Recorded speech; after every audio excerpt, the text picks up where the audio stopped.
Hi, everyone, and welcome to the Brim Fishing Project. In this episode, we are headed off to the Tweed River for round 9 of the 2024 ABT Diver Brim Series, and it is the conclusion of the Northern Rivers double header.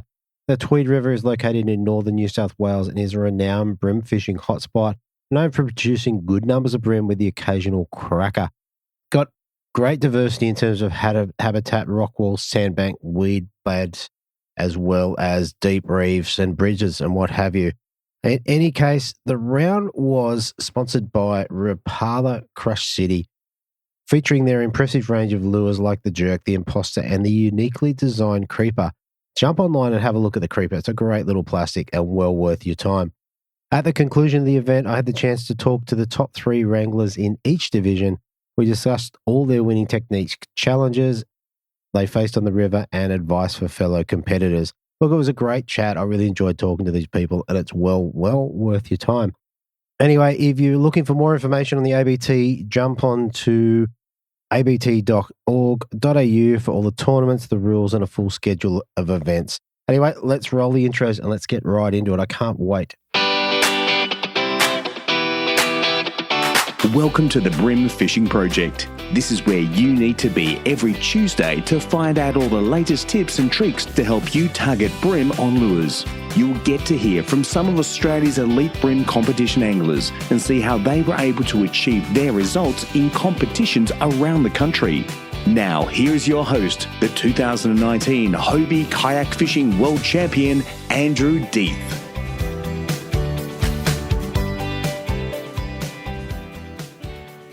All right. So there's heaps to get through in this interview. A couple of people who've been on the show before, a couple of new people, a couple of people like Scott Cicluna.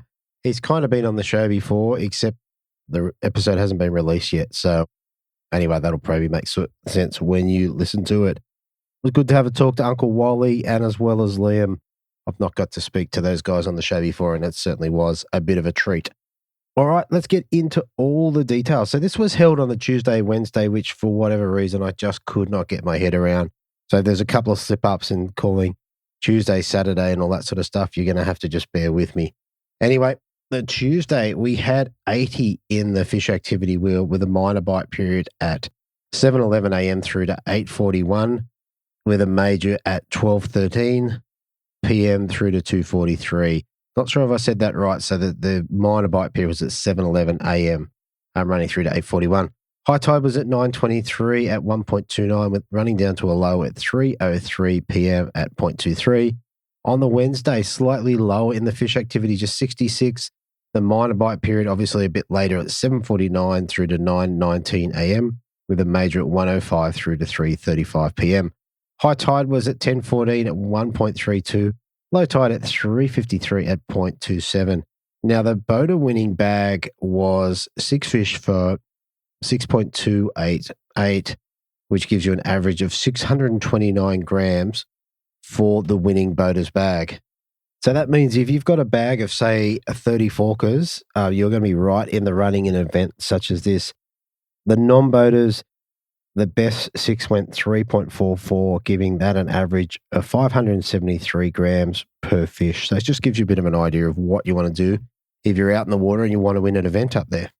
All right, so let's get into the angler interviews, and we'll start off with Scott Cicluna.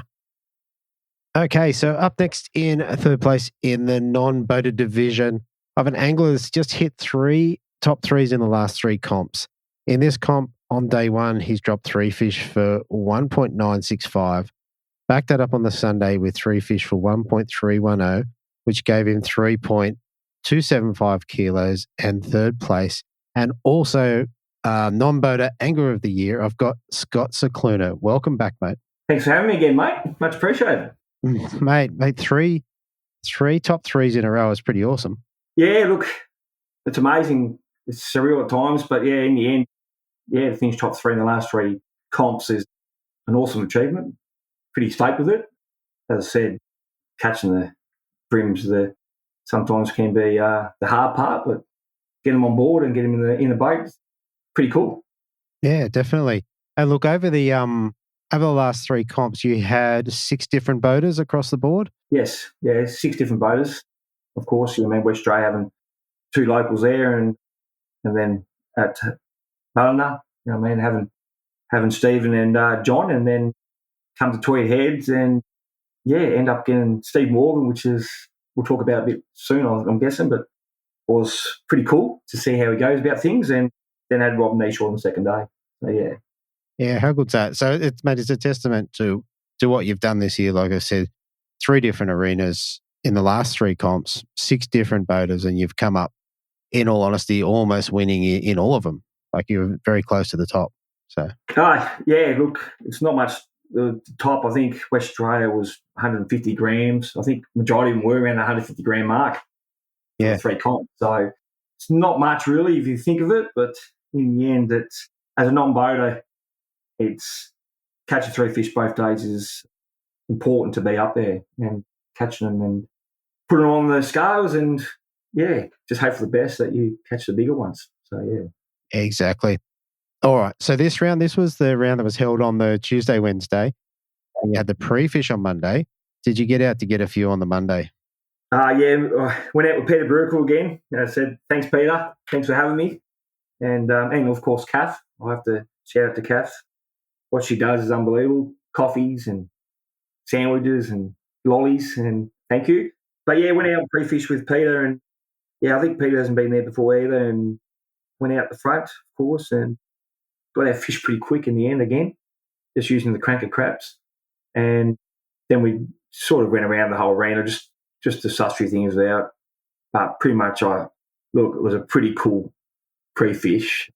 So, I think my 3 biggest fish were 2 37 forkers, I think, and 1 36 forker. And I think Peter, he had some cracking fish too. So it was just, pretty surreal that, the pre-fish was awesome, and we were hoping that, doing it as a non-boater, you're not too sure where you're going to go as a non-boater in the comps, but to do what Peter needed to do, we knew what he was doing. So, cranker crabbing, pretty much rock walls and bridges, pretty much. We found it, but also, look, we found them on the edges as well. So it was, by hearing all after the pre-fish, that a lot of fish got caught in pre-fish, and it was fishing very good. So, confident going into the first day. And then when we did the draw, I ended up getting first day Steve Morgan, which is pretty cool. All right. Let's roll around to day 1 then. So you drew Steve. Where'd you head off in? What position? And we head off in 10th. 10th? Okay, so close to the top. 10th. Tell us about your day. Yeah, so look, we head off in 10th, and I said, I'm not too sure about the arena, but he said, we're going to go up this creek. We're going to flick the mangroves. So we've gone up there, and all of a sudden Steve goes, well, hang on a minute. We're first to this bridge. I think we're going to give this a crack. And my eyes lit up pretty quick. I said, rightio. I think when he told me that Friday night that he's going to go up and fish aquas and on the mangroves, and then I changed my tackle. I had pretty much, I think my rods were all cranker crabs, I think. I thought. And then when he says, we're going to go up there, I changed 3 of them. I went with aquas and stuff like that, but I still had 1 cranker crab on, and I said, rightio, that's cool. This is cool. So he said, well, let's have a crack at this bridge. And he went there, and I think, look, we had live going, of course, live feed, and we caught our fish by 8 o'clock. I think it was pretty cool. So just cranker crabbing around the structure around the bridge. Pretty cool. Right. And look, you'd already fished, so you fished the Friday, Saturday, Sunday, Monday with a lot of cranker crabs. How was the bite on comp day compared to the previous few days? Had it changed, or was it sort of same?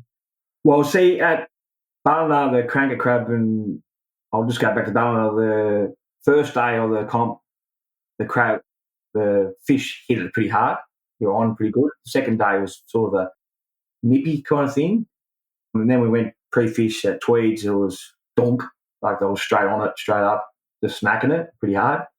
And with Stephen, on the first day, it was pretty much just throw the crab into the structure, let it go to the bottom, and they were just picking it up from the bottom and just plonk straight up. You felt the tick straight away when you were on. So you had to try and get them away from all the barnacles on the bridge pretty much and keep it away. And we had fun time there, me and Stephen, as people would have seen on the live. So it was pretty cool. Yeah. Yeah, I think that was the one where Steve might have turned the camera around to the back of the boat so you could hold your fish up. Is that right? Was it that?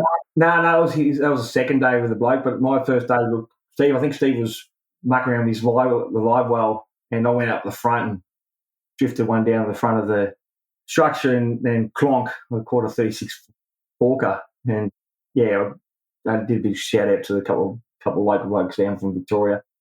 So I'll say good day to them. But yeah, getting on live was pretty cool, pretty surreal. So it was awesome. Yeah, very cool.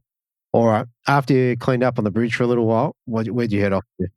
We head off to a thing that up the mangroves, fishing, just side casting and just seeing brim fish up on the mangroves and just rolling along in the structure and that.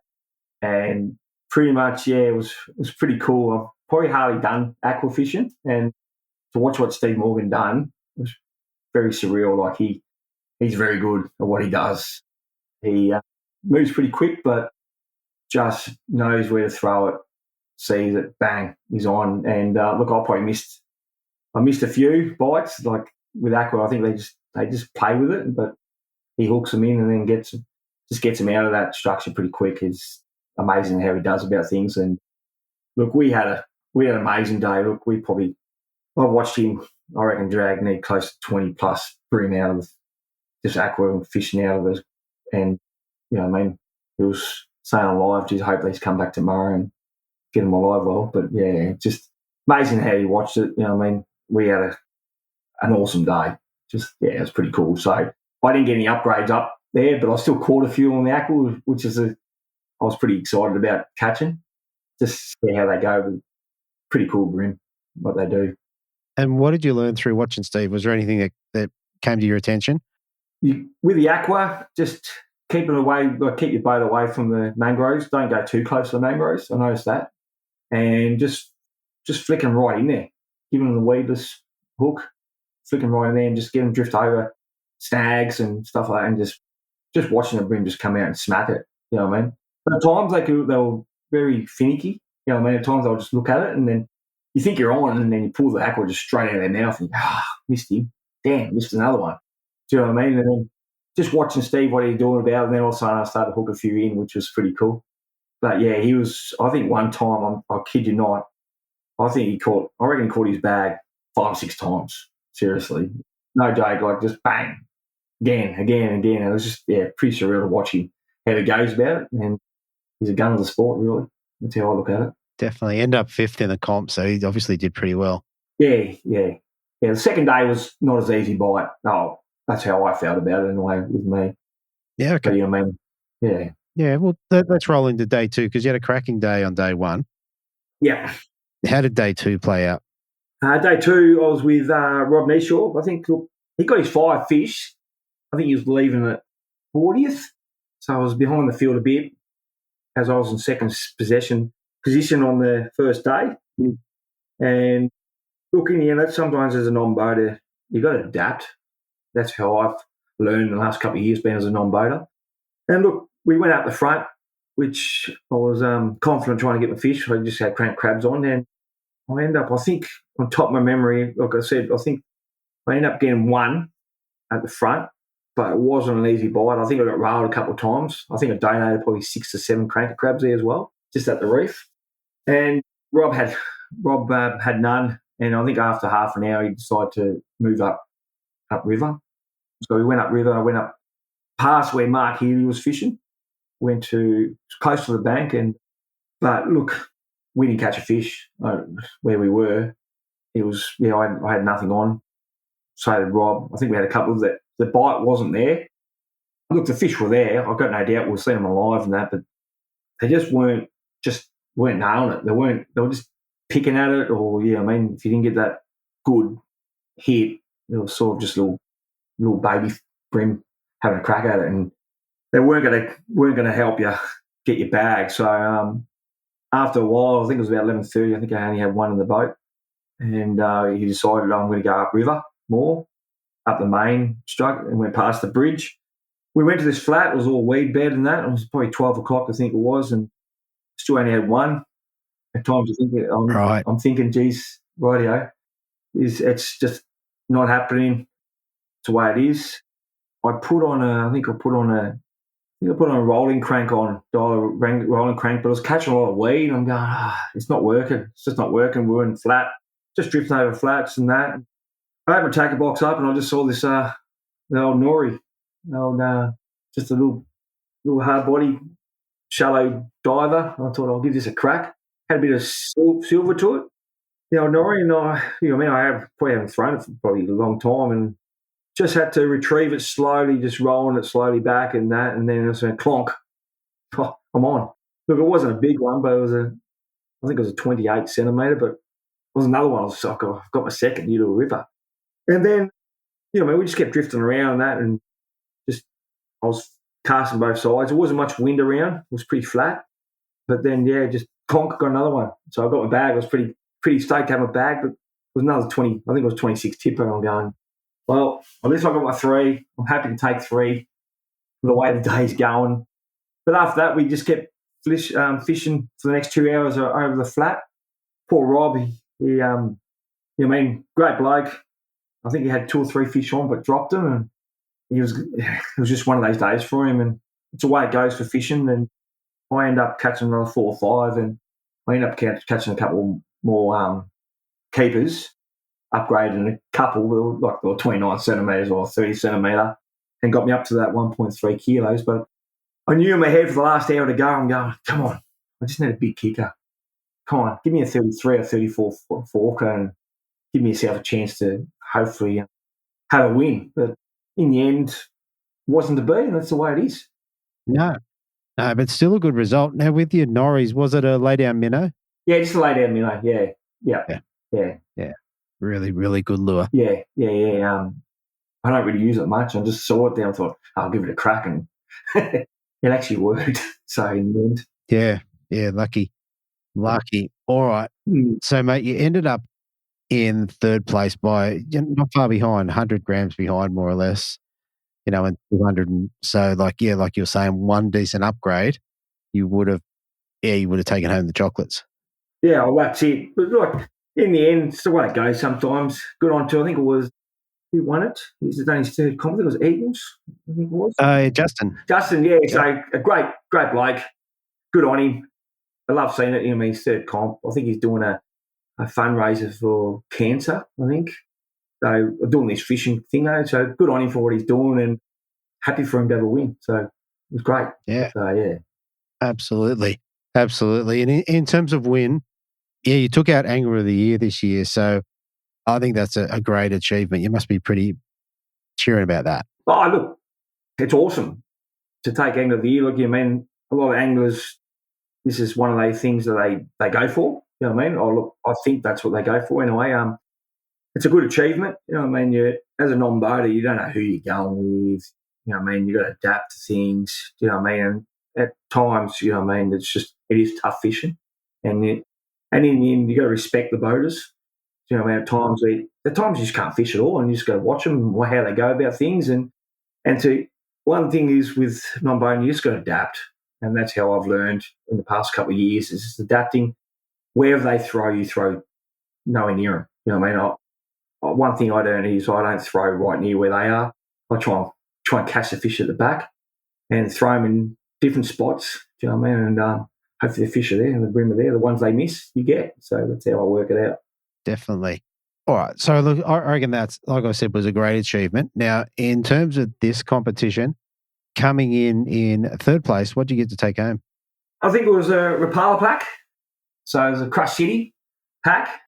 We got plenty of plastics. I think we got a lot of hard bodies in the pack, and a few stickers, Crush City stickers. Like I said, with the sponsors and with I think, look, as a non-boater, you know, you get some cracking packs, and these sponsors they look after you, and you have a big shout out to them. It's pretty cool what they do. You know what I mean? They've definitely put out this year with, and years gone by, but the packs have been phenomenal. So yeah, especially for you guys that are fishing all the time and going through gear, it's pretty cool to be able to load up on a bunch of gear. Oh, definitely. I've got as I said, got a massive box with, you know, man, I fished down in Victoria with Mitch Bloomquist, and we did the Vic Brims together. I haven't done a victory this year, so I'm looking forward to Matakuta in 3 weeks' time with him. So it's going to be pretty cool. I think it's fishing pretty good at the moment. So, so we've got a big community box, so I just chuck all my packs and stuff and just chuck it in there. We just use it together, so it's pretty cool. Yeah, that is awesome. All right, mate. So one last thing before we go, mate, is there anyone you want to give a shout out to or say thank you to? Look, I'm going to have a big shout out. Firstly, I haven't shouted out to the last 2 comps, but the biggest one is probably my wife, Renee. Let me do these comps. I mean, she's let me travel to Tasmania, West Australia, to Queensland. So big shout out to Renee. Been home with her 2 beautiful kids. Big shout out to Peter Brukel and Kath. Hospitality that Kath does is amazing. So big shout out to her, and quite a big shout out, another one to Steve and Nicole. What they run, the show they run at the ABT is just amazing. It's pretty cool, and all the competitors, boaters, non-boaters, good bunch of people, and they make you welcome and that. So shout out to them. Very good, mate. All right, mate, that is awesome. So, mate, congratulations on your recent results and the Angler of the Year. And, mate, we might get to speak to you after the Vic Brim or maybe after the big grand final. Yeah, look forward to it. Hopefully I can go well. Yeah, and thanks for having me again. Appreciate it. No, it's been great. Thank you. Cheers. Fishing.com.au, your one-stop brim lure and tackle shop. Pick up the latest tackle, including Muscle Vibes, Cranker Crabs, OSB bent minnows, Z-Man plastics, Eco Gear lures, and Daiwa rods, reels, and tackle. Same-day shipping. Shop where the world champion, the Australian champion, and the current ABT champion shops. Fishing.com.au, online or in-store at Shop 18 Street, 29 Kiora Road, Miranda. So like I said last week, the Little Must, LAL, the Little Must came into stores, I think yesterday or today, I'm not sure. Either way, I ducked in there and grabbed a bunch of them. What I really liked was the colours, the size. It kind of got me going a little bit. So I grabbed a pretty decent handful of those, and they'll be out in the water tomorrow. So by the time this episode comes out, I'll have had a bit of a crack. Now, the other thing that he's got going on is Daiwa has buy 3 packets, get 1 for free. So definitely jump on fishing.com.au, get yourself 3 packets, and you're going to get the 4th one free. Now, I don't know the name of it. They got the little prawn lure going on. I am super pumped to go and grab those. So I'm going to do that myself. Go and grab 3 packets of prawns in 3 different colors. I'm going to get the last one for free and be pretty happy about that. So if you want that, fishing.com.au. And in the coming weeks, we're going to do a little promotion, I think. So pay attention to the ads because you're only going to hear it here. It's only going to run through here. So yeah, hopefully we'll see. It might be a couple of weeks. Anyway, it's definitely coming. Fishing.com.au. Okay, so up next in the non-boater division, I have an angler dropping 3 fish for 1.595 kilos, backing it up with a better bag on the Sunday with 3 fish for 1.785, giving him 3.38 kilos. And second place, I'd like to welcome back to the Brim Fishing Project, Lance Marsh. Welcome back, mate. Thanks for having me again, mate. It's good to see you. Yeah, it's good to see you too, mate. And out in the garage, well, not in the boat, but near the boat. Near the boat, leaning on the boat. How good is that? About as close as I get lately. Fair enough. Aside from lately, have you been enjoying the new boat? Yeah, it's great, mate. Yeah, it's good to have a bit of comfort. And yeah, it's a good little boat. Love it. Yeah. And we're looking forward to seeing that out and about on the tournament scene maybe next year. Yeah, I think Joel's going to start doing some boating next year in it. So I'll be dragging around behind it somewhere or in front of it, towing it. That's it. And you'll be the guaranteed non-boater. So how good is that? Yeah, that'd be good. Very good. All right, mate. So, mate, you've had another good year, but in this round, you've had a great round. Come in second place. Now, I know you didn't get out for a pre-fish.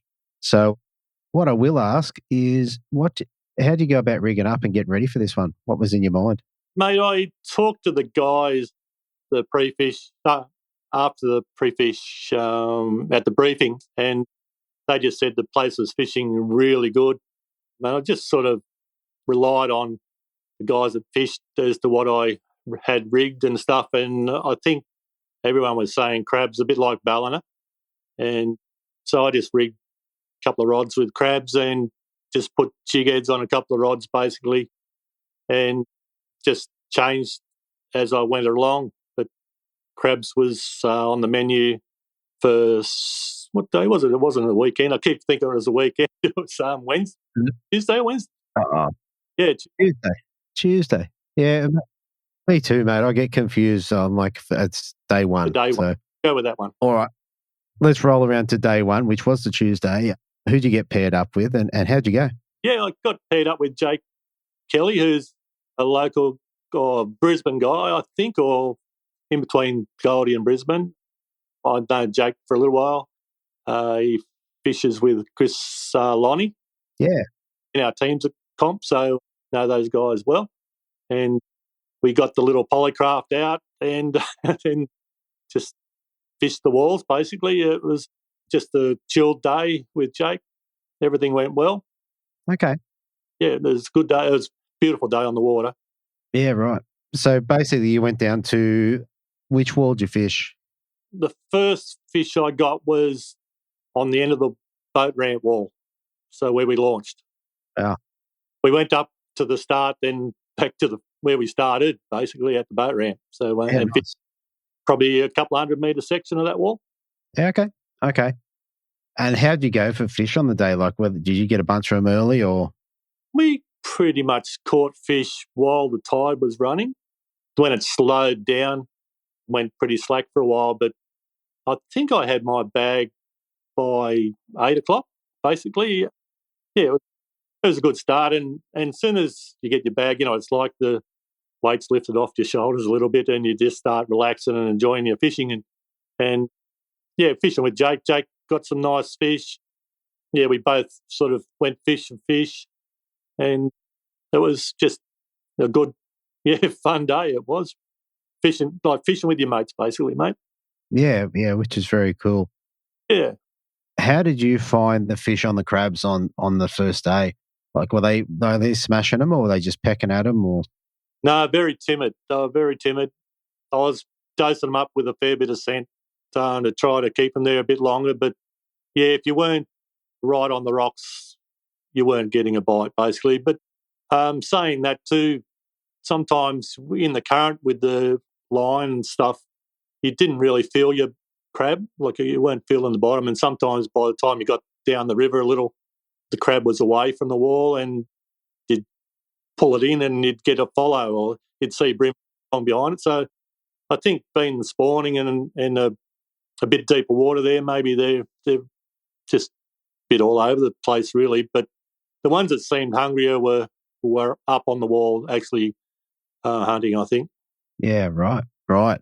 And how did you go for giving crabs away? Did you donate a few to the wall? I think I lost 4, nowhere near as bad as Ballina. I'm not one of the guys that carries 100 crabs, but I think I've got about 5 left out of my little tally of 20 I had, something like that. So yeah, okay. Yeah. There've been a few donations. Yeah. Yeah, we won't talk about that.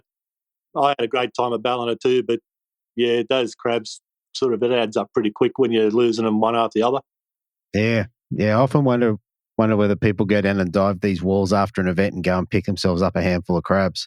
I don't think you'd get them, mate. I think the current's that strong, you wouldn't be able to, like you don't have that little window of opportunity in between tides and I don't think there'd be too hard people get in there. Too hard. Well, there you go. All right. So, mate, so you got your fish early. How'd you go for upgrades throughout the day? Did you get a few? Yeah, it basically started out with like 27 forkers. The sizes were similar. Then you get a 28 and you get another 28 sort of thing. So I think by the end of the day I had 2 29 forkers and a 31. Okay. So that was my bag for the day. But, yeah, it was just you'd probably get I reckon I got 6 29 forkers, you know what I mean? And I don't have any scales or anything on board. So I was just going, that one looks a bit fat on that one, you chuck him over the side. So I might have diddled me bag a little bit there by just having a guess. But, yeah, I was, like I said, after you get 3 fish in the bag, that's my aim, mate. I'm not in it to win the sheep station. I'm just there to fish. And Jake had showed me some places on the Tweed that I'd never been to before, and it's all goes into my feeble little brain for knowledge for next time sort of thing. Exactly. And did you guys move around much? Like, so you started just down from the boat ramp. Did you travel a bit? When we just did that wall, we just sort of go down a bit. There's probably 6 boats on the wall, really, and the guys were all really good. They just give each other room and, just sorted themselves out. But we basically did the full length of the wall there a couple of times, give it a spell, just to basically give the top part a spell. Then when the tide slackened off, we went up to the reef near the golf course and just I chucked a couple of hard bodies and donated some jig heads there as well. And I think I did upgrade one fish there on one of the big ultra deep spikes. Okay. Yeah, I tried different things, but when the tide started to run again, we chuffed off back down the wall again. Okay, fair enough. All right. So look, that was enough to bring you back in with 1.595. Whereabouts did that have you overnight? Oh, I don't know whether I was in the top 10 or just out of it, mate. I'm not real sure now. Yeah, okay. I can see looking down the list there. There's a few people that got better fish on day one. Yeah, I might have been just in the top 10 there. Yeah, okay. So there you go. So the second day, which must have been a Wednesday, tell us who you got paired up with and how the second day was. Yeah, another local guy, big Matty Fatafay, the Tongan Prince. He had me on board for the day, and we pretty much, well, first of all, Matty forgot his gear and we had to go back to the boat ramp and pick that up. So there was a bit of a slow start, but we went back to the reef up to the golf course and pretty much fished there all day. Don't know if the jig heads there, but yeah, that was Matty's spot for the day. We were having a bit of motor trouble and we went to take off a couple of times and the old girl on the back didn't like to move, so we stayed there. Yeah, but I had a really good day there. Yeah, it's just donated a heap of jig heads. As I said, it's sort of a broken, shallow reef of about 4 metres. But I started out, the guys, Joel fished there with Matty the day before and we just share information and he said that the plastics were the go, the little gulp jerk shad type shape one, I can't remember what it's called, the little tiny gulps, they were working well. But I tried them for a little while and was only getting small fish. So I ended up putting the Z-Man prawn on. I've never used it before, but I thought the bigger profile might just attract the bigger fish, and I was chucking a heap of scent on it as well, but it definitely wasn't. I think they flowed a bit, so definitely wasn't getting snagged as much. And I end up, getting built, like took me, I don't know how many fish I caught that day, probably 20 fish, and they're all really good fish, about the 29 fork, and sort of took me all day to build on that. And having 230 forkers and three. I had 330 forkers in the bag with Matty, and then we actually fired the motor up and got it going. There was a hose off and wasn't getting any fuel. Okay. So got that going, and Matty took me down to the bottom end of the river when the tide started running out, and I actually upgraded with a 33 forker there down the bottom end with about half an hour to go before we had to be back for the weigh-in. Yeah. Yeah, I was a bit worried with Matty because he didn't have his bag and he was desperate to get it, and I really wanted him to get it too. But with the motor playing up and we've been down the bottom end of the river, I was saying, "Come on, Matty, I think it's time to get going," because I was just a bit worried the motor wasn't going to get there and I wasn't going to get the weigh-in time. But we were right. It failed after the weigh-in, so that was good. Okay, fair enough. All right, mate, a couple of things. So with your plastics on the reef, how did that fish? Like, were we just dropping it to the bottom and hopping it along, or? Pretty much, mate. I was just throwing it up current and just basically letting it drift and do its own thing. Every now and then I'd just give it a quick, sharp lift, sort of like a quick lift, and let it down again. And I was letting it go right past the boat, letting more line out as it went past. So I was just covering a bit more ground that way. And I seemed to be picking a lot of them up right behind the back of the boat. So, yeah, when I started to lift them up, I think they were sort of lifting up in the water column a little bit higher and they were grabbing it then. Okay, that's interesting. Yes. I was definitely getting more fish out the back of the boat. Matty was fishing up the front and he was struggling. He was getting the hits, but not the hook up. I was just getting the hook up just on the slow lift at the end of the run sort of thing. Yeah. So it feels like you're, by feeding line out and just keeping it maybe a little bit closer to the bottom and covering a little bit more water. Yeah. And just doing the whole fan cast, mate. You just start in one spot and work your way around, and then Matty was moving us on electric a little bit every now and then. And when I thought I'd covered one side of the boat, I just flicked it out the other side and did the same thing. Okay. So you got them casting away from the bank? We were pretty much in the middle of the river. Oh, okay. So you're fishing the reef. Yeah. Yeah. Yeah. Okay. Oh, mate. Well, that sounds like that worked out pretty well for you. Ended up with a bigger bag on day 2, which was opposite to what a lot of the competitors did. A lot of them got bigger bags day 1. Yeah, I think it was just going through the numbers, mate. When I observed with Jamie in the Queensland Open, he said it's all about the numbers and just wading through them, and that's exactly what happened to me. That's on the second day was just a matter of going, catching the fish and seeing what you end up with, basically. Yeah. Got some really nice fish. Yeah, it was a good day fishing. Yeah, fantastic. And what scent do you like? Honestly, I just whack them all in the one pot and mix them up, and I've got a heap. I've got that sack scent that Blake Henchow gave me down at Ballina. Yeah. He was slaying them down there on that, and he actually gave me a little bit. So I was using that, but I was also just putting the Procure stuff in the same bottle and just, whatever comes out, mate. I don't know what it smells like, it tastes like, but it worked on the day. Fair enough. So just a mix. I think a few guys are doing that. Yeah. All right. Very good, mate. Well, look, it was enough to bring you back in with a better bag of 1.785, jump you up in the leaderboard to second place. So what did you get to take home for second place? Yeah, I got the second biggest diver pack they had. Yeah, the second biggest. Yeah, the winner got the biggest. I got the second biggest. So it was a really good bag of jig heads, which I lost a heap of. And, some plastics, the usual plastics and hard bodies, all the diver stuff, the good stuff that diver's putting out now. I'll use the whole lot of it, mate.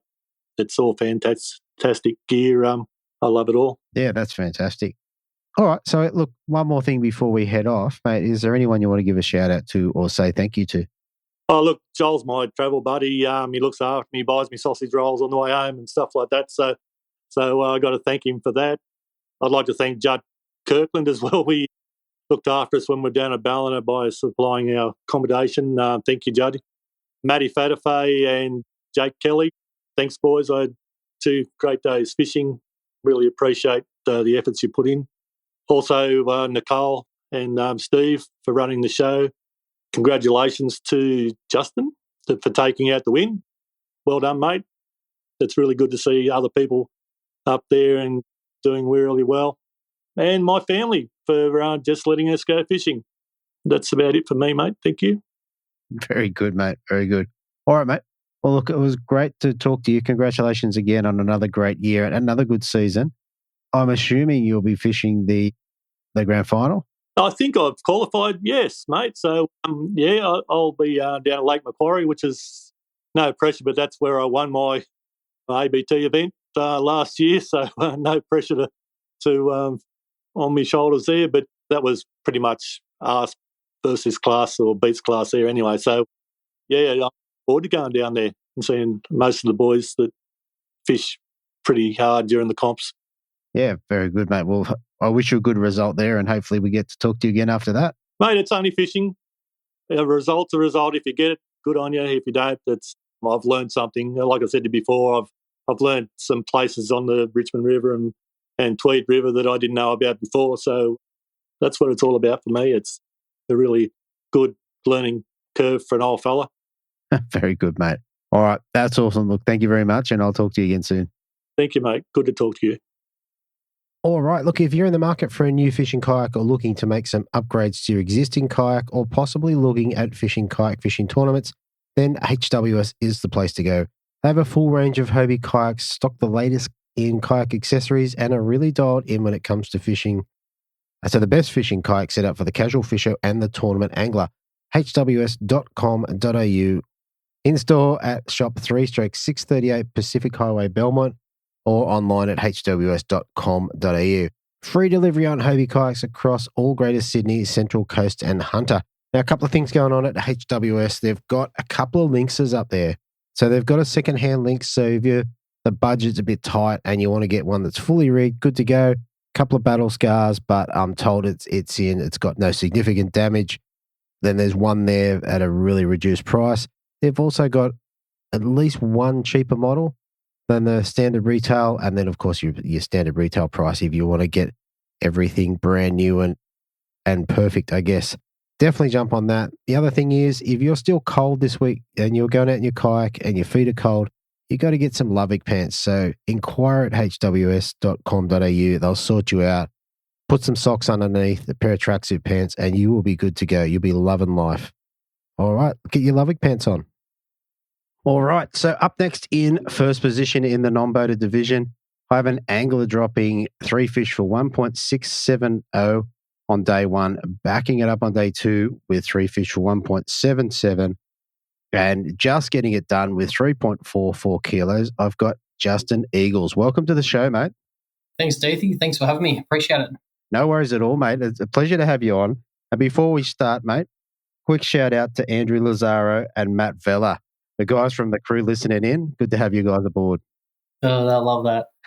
Very good. All right, mate. Listen, you've only fished a few of these comps and you've come up trumps. You must be just stoked.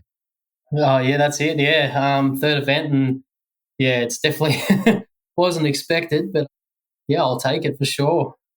Yeah, and we were chatting before, and you guys kind of like your flathead fishing, but you've made the jump across the brim, and you found it all. Like, is it consuming you guys or what? Oh, mate, every day I'll get on the phone with either Andrew or Matt, and it'll be where'd we lead off. It's definitely consumed every second of our days. Very good. Well, look, good to see you have an early result. And as I've said many times on the show, these things are hard to win. So well done to you. Thank you. All right, let's get into it. So in terms of pre-fish, did you get a chance to get out on the Monday, I think it was? Yes. Yeah, went out with Sean Egan in the Cromo's prize boat from last year. So right, that didn't they say possession's 9/10 of the law, and Cromo doesn't really have it? Sean would be more than happy to have that boat for sure, definitely. No, it's an awesome little boat. So, yeah, went up and, found some fish, and no, definitely it was chalk and cheese to kind of fishing Ballina. So we're kind of used to it. The water wasn't quite as clean up there, but at Ballina, but Tweed was, something completely different. It was beautiful. Yeah. And what did you guys throw on the pre-fish? Mainly fish flats, and we found them up the back of the system, up the Terra Nora, and mainly just used the 75mm sprat in. Didn't really matter what colour. I had cleaver, machete, and the gun, all three of them. I think Sean ran one, and I was kind of running the other one. And I forget which one it was. It was 2 out of the 3 were running, and they were hitting on all of them. So I've never really fished the sprats on flats that much, and kind of learn a massive lesson that day. It was unreal. Yeah, well, that boat between Sean and Cromo and Rossi, they love their sprats and that sort of fishing. So, mate, you're probably on a good place to start your experience with sprats. Yeah, 100%. Like, because I picked the boat up from Rossi's place and went up to Sean's, and we kind of drove up in a convoy from there. And he was telling me, kind of giving me pointers at Rossi was on the way up, and then when I went for a fish with Sean, it kind of everything that Rossi was telling me was that's how it works. Oh, okay, right, that's what you're talking about. So, but like Sean, he was so helpful through the whole thing, and it was unreal. Yeah, that's exactly right. The chat that I had with Rossi on the show was excellent. Like the way he described using the sprats was very cool. Yeah, very, very detailed that was. Yeah, I remember listening to that one at the basin. Yeah. All right. So in terms of that, how'd that set you up for comp day? Did you tie some sprats on, or did you put crabs on, or what'd you do? I had a crab on. I had 4 rods ready. So I had a crab on, some straight through ready, And then I think I had just a shallow diver. It might have been like a jackal chubby in shallow. I forget what colour it was. And then I just had two various jig heads. I think I might have had 1/16 and maybe 1/8 ready to go. Okay, cool. All right, let's roll around to comp day. So the Tuesday morning, while the rest of us are at work, you're getting ready to go fishing. Who'd you get paired up with and how'd you go? Adam Kennedy I was on day one. Yeah, not really nice bloke from Bungendore, country fella. Yeah, really unreal boat too. Awesome boat. I went all right.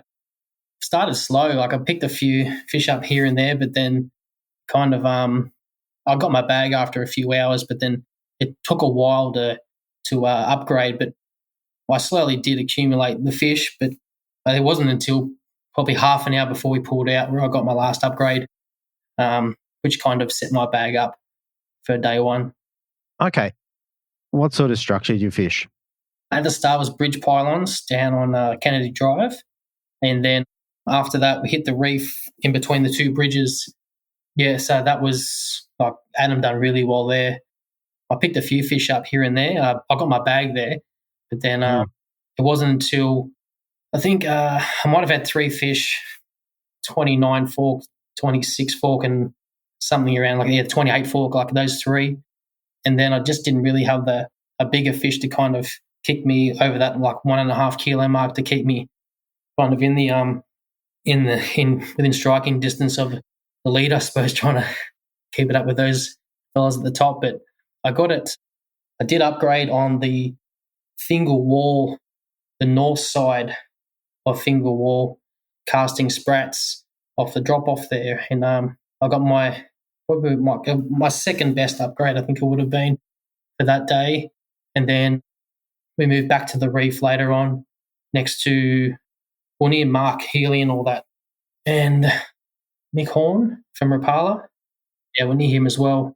And that's where I got my last one. That I think it was a 32 or 33. I think it was a 32 fork. I got that one late, just with about half an hour before we pulled out. Right, yeah, just to anchor the bag a little bit. So let's go back to the sprats.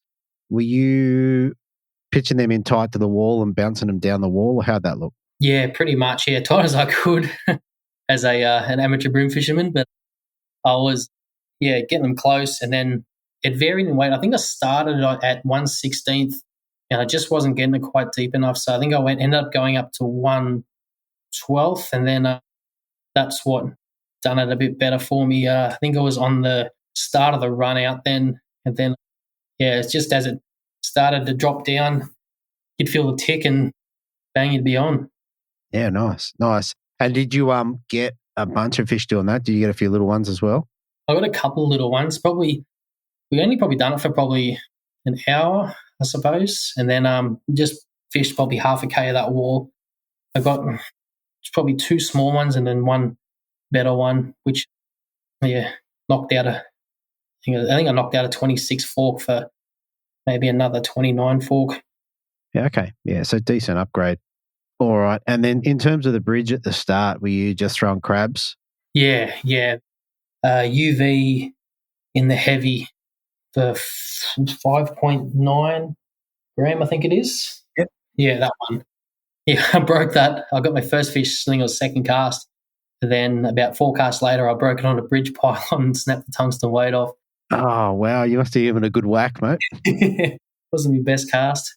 But, and then after that, I kind of chopped and changed between the UV and the olive. I did get a couple good fish on the 65 mil in the brown colour at the reef.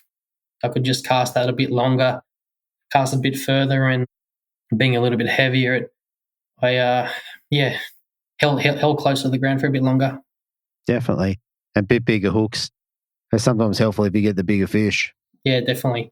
Well, once, it was kind of the same thing. Adam was saying the same thing too. Once we got our bags and we're looking to upgrade, we put the bigger crabs on, and I suppose, see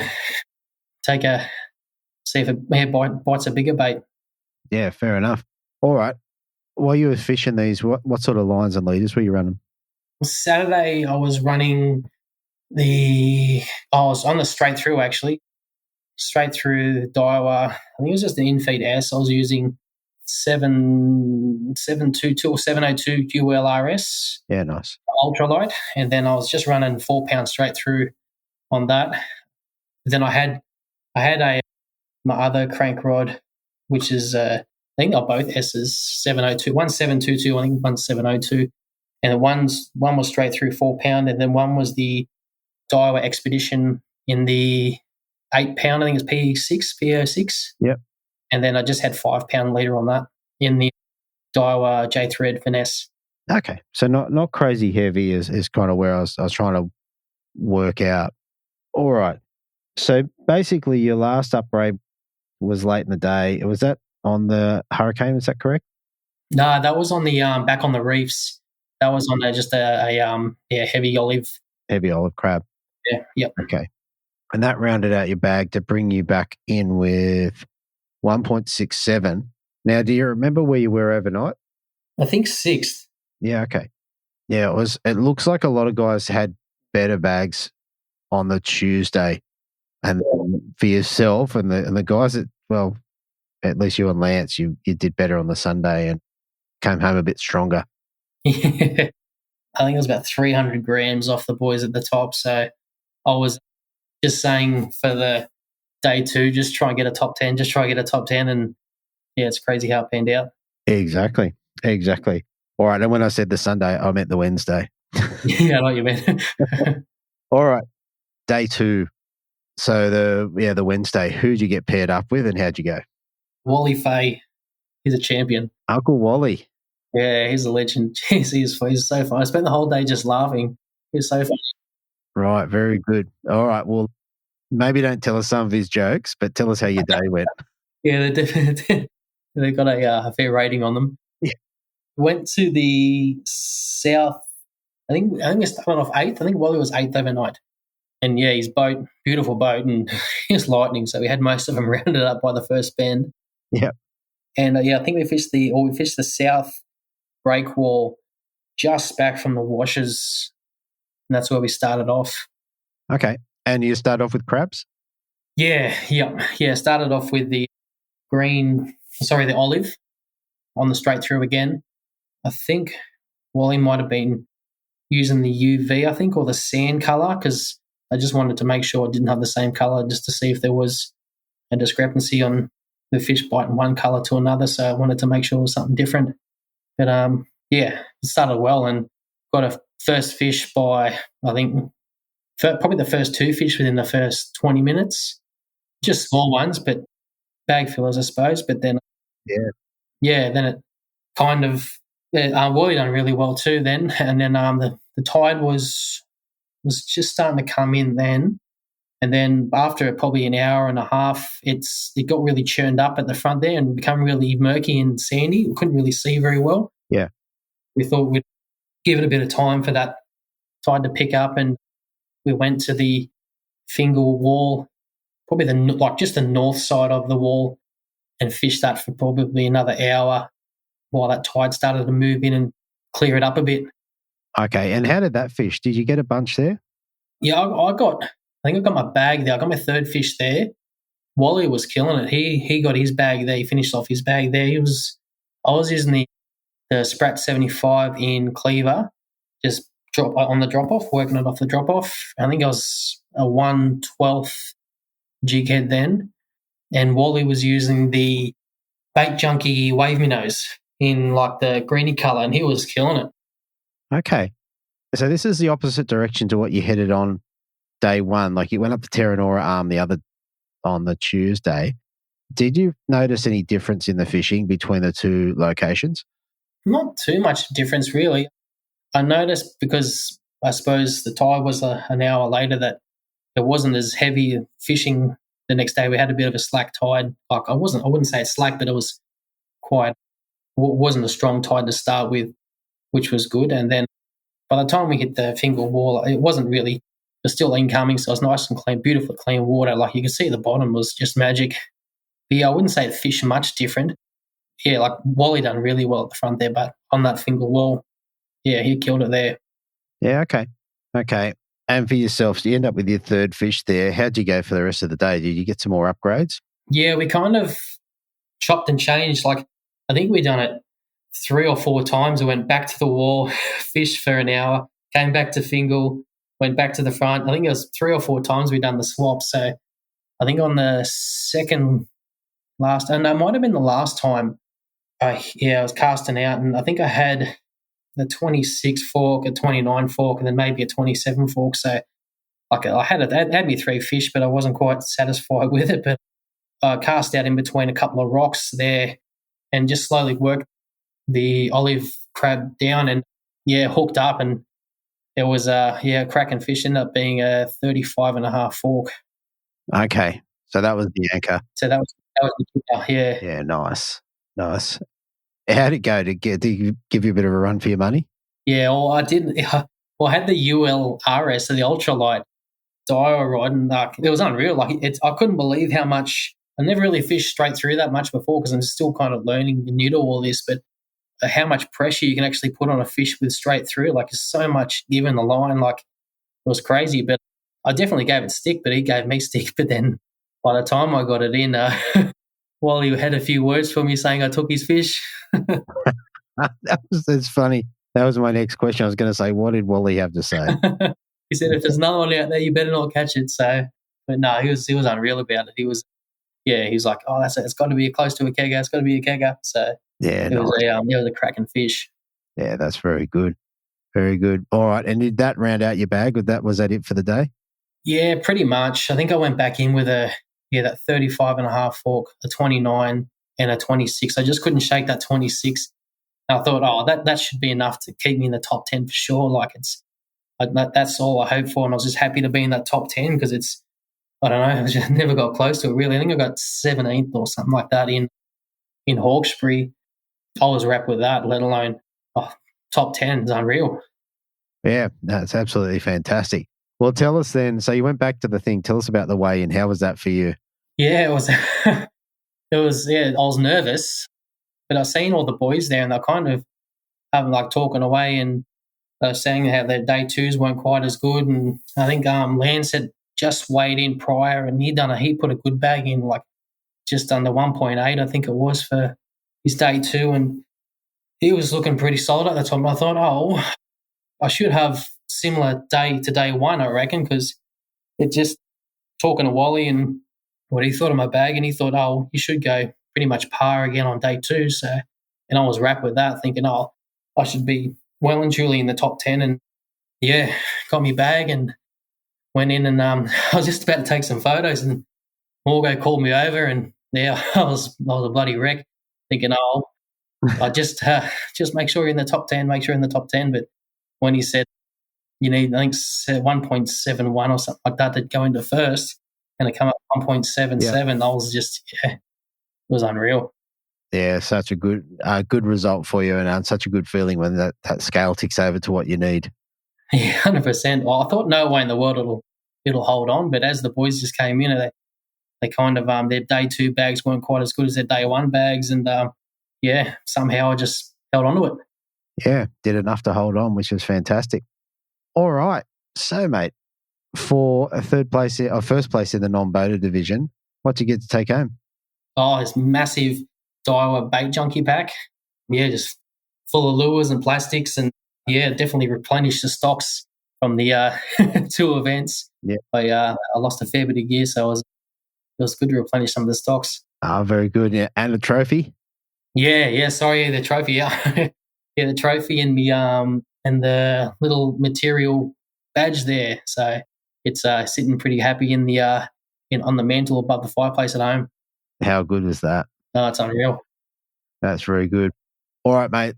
That's a great story. Look, I'm really impressed you were able to get a win in your 3rd comp like that. That's pretty unreal. It doesn't happen that often. But before we head off, mate, look, I know you run a bit of a charity, or you help out with the charity. Do you want to give us an idea of what that's all about? Yeah, it's we're called Casting for a Cause. So my best mate, Andrew, he lost his first daughter to SIDS a few years ago. And we kind of always spoke about giving back to the Children's Hospital because they were always, especially the Nets team, they were unreal with him and Megs when young Annabelle passed, they were very helpful. So we just wanted to give back in some way, shape, or form. So we've been going to a charity trout fishing event down Lake Yukonbeam every year for probably the past 20 years.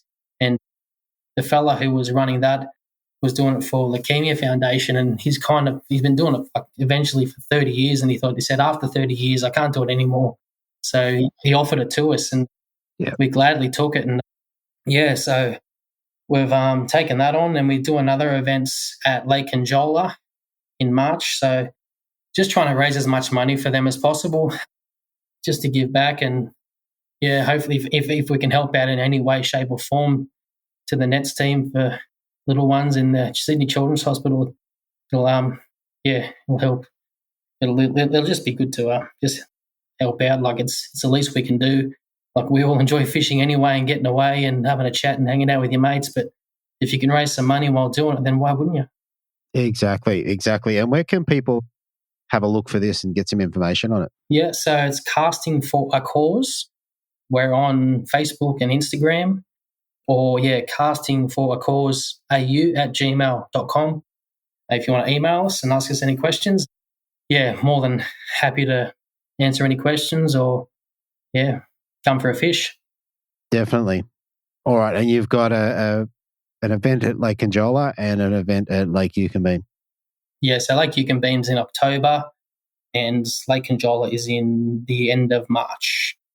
We try and keep them pretty consistently each weekend throughout the year. And we just do like Bunnings barbecues and little events here and there in between to try and raise some money and help out in any way, shape or form.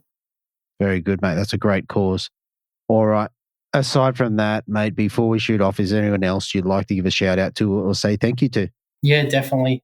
I want to thank Mark Crompton. He's been massive for us. Like we met him through mutual friends at the trout event, and once he heard while we're doing it, he's more than happy to put his hand up and introduce us to some people and just try and help the cause. Really, like it's been great for just knowing him. Like he's a champion bloke, and like he introduced us to a few people at Daiwa there, and they're more than happy to help us out and give us a few goodies, and just so we can auction them off, give them away, or just raise some money. So he's been unreal. And once, after that, he kind of said, "Oh, come do some ABT non-burning events, and we'll go from there." And it's all just eventuated from that. So I suppose a good bit of karma on our behalf.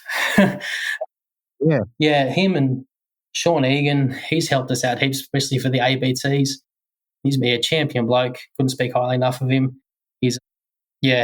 And we had a good little crew actually. We had, I think it was 6 of us in the fishing in the house. We went up and stayed together. So it was Mark, Danny, and young Alvy, and then it was Sean Egan, Joe Gardner, and Mitchie Vane for the WA boys. They come over, and they're great value.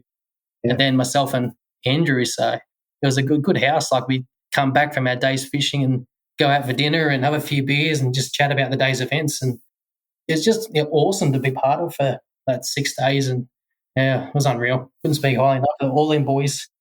And then, sorry if I'm rambling on a bit. Obviously, my mates, Andrew and Matt, they've been massive with helping us out through the charity and just fishing talking, really. Like it's just been unreal. And then obviously the missus, and then just family and friends. Like everyone's been sending me messages and saying congratulations and well done. And it's just been unreal. A bit surreal, but it's been awesome. That's really good, mate. All right, that is brilliant, mate. Thanks for coming on the show. I want to wish you a lot of good luck in the grand final, and hopefully, mate, we get to have a talk to you straight after that. Beautiful. No, it'll definitely be awesome. I've never fished there before, so I'm keen as. That'll be awesome. All right, mate, you have a good night. Thanks, Stevie. Appreciate it. All right, so if you're out there and you're looking to give your boat a stunning new look, then look no further than Podium Marine Wraps. They're definitely the go-to destination for top-quality marine wraps in Australia. At Podium Marine Wraps, they specialise in transforming your vessel into a floating masterpiece. How good is that? With over a decade, now I'm told this is wrong, it's over 20 years. Offer custom designs, vibrant colours, durable finishes that make your boat look amazing and protect it from the harsh marine environment. Whether you've got a boat, yacht, or jet ski, they've got you covered. Corey is he's a really passionate owner. He is dedicated to bringing out the best in tournament boats and more. From basic color wraps to intricate design, Corey ensures that each wrap is tailored to suit your unique style. Plus, they offer all sorts of signage. So they're proper sign writers, including carpet graphics. How good is that? That'll just add the extra touch of personalization to your boat, kayak, jet ski, whatever. They'll get you sorted. One of the things that does set them apart is Corey has collaborated with some international artists to provide some exclusive designs, ensuring your boat stands out from the rest. Imagine your boat turning heads on every waterway. Visit podiummarinerapps.com.au to see their incredible work. Get inspired. For inquiries, email at corey@podiummarinerapps.com.au. Actually, I think that's info. I probably got that wrong. info@podiummarinerapps.com.au. And set sail in style with Podium Marine Wraps, where your boat becomes a masterpiece. Okay, so up next in third place for the boating division, I have an angler dropping 2.995 on the day one, backing it up with 3.005 on day two, which was the Wednesday, giving him 6 kilos even. I've got Liam Carruthers. Welcome, mate. Thanks, JT. How are you? Mate, I'm good. Mate, you've had a cracking trip up to the Northern Rivers the last couple of days. Yeah, it's been a big week, mate. It's been great. Yeah, we were saying this is the last hurrah for you for a little while. Yeah, looks to be the last Brim comp for some time, and I managed to squeeze in just a last-minute stop into the Hawkesbury and Sydney Harbour today just to have a proper send-off and more to catch some decent fish, some big ones at full. Right, and how'd you go in the harbour? Yeah, it was good. I actually caught a 39.5 fork this morning, and it was an absolute tank of a fish and put up a fight to go with it. So I was pretty elated this morning. I was like, that's a good way to send me off. Yeah, that is a good way to send off. So you, like we spoke before, you're moving a little bit. You selling the boat? Yeah. I'm going to clean the boat up now. I've got a chance and put it on the market and see if anyone wants a boat with some mojo and some good GPS marks. So. Ooh, the GPS marks are worth a couple of thousand for sure, mate. Hopefully. There you go. All right. So leading into the event, did you get up there and have a bit of a pre-fish on the Monday, it must have been? Yeah, so went straight out nice and early. We left our Airbnb in Ballina from the round before and hit the road and eagerly got to the Tweed and got to the ramp at first light and then, hit the water nice and early. Yeah, you would have been early. Yes. That would have been nice. Probably 4:30 start. Yeah, so super early, mate. I was super excited to get out there and get some redemption on the next system. So Fair enough. And how did your pre-fish play out? Did you work out any patterns? Yeah, it was not a standard pre-fish for me. So like usually, it was, but I had a lot of fun on this pre-fish. What I did was I punched it straight out the front, given that the majority of the fish in the system that was only an hour down the road, they were all in the front of the system. I wanted to have a real good look at the seawalls, and immediately when I flew up the channel and turned right and had a look at the seawalls, straight away it was evident that it's a very different system. The seawalls weren't big like Ballina. The swell wasn't surging in like Ballina. It was more of a breakwall, not a seaway, if you were to say that. So I did have a quick fish.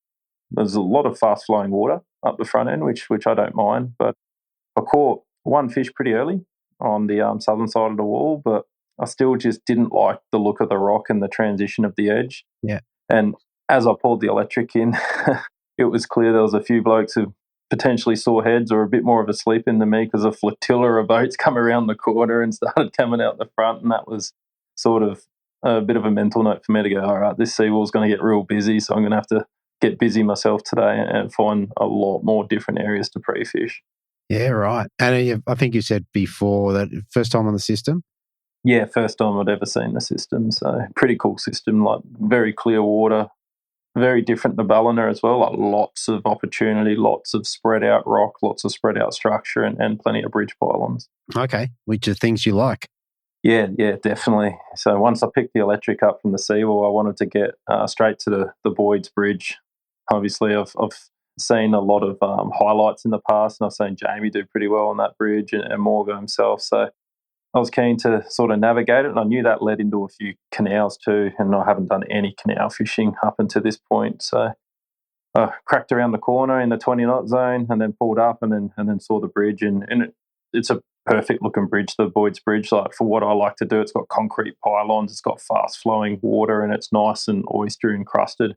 Probably a lot clearer water than I've ever fished of a bridge pylon, but the fish themselves, from what I found on pre-fish and during the comp, they weren't leader shy at all. So that's something that certainly surprised me when I saw how clear the water was. I thought I was going to have to go to super light leaders, but I pretty much had my standard 6 pound sort of V hard leader that allowed me to keep getting those bites. And as pre-fish progressed, as soon as I got to that bridge pylon, I sat in the back eddy, I made one cast and clunked the 31 fork and went, yeah, perfect. That's the type of fish I wanted to catch.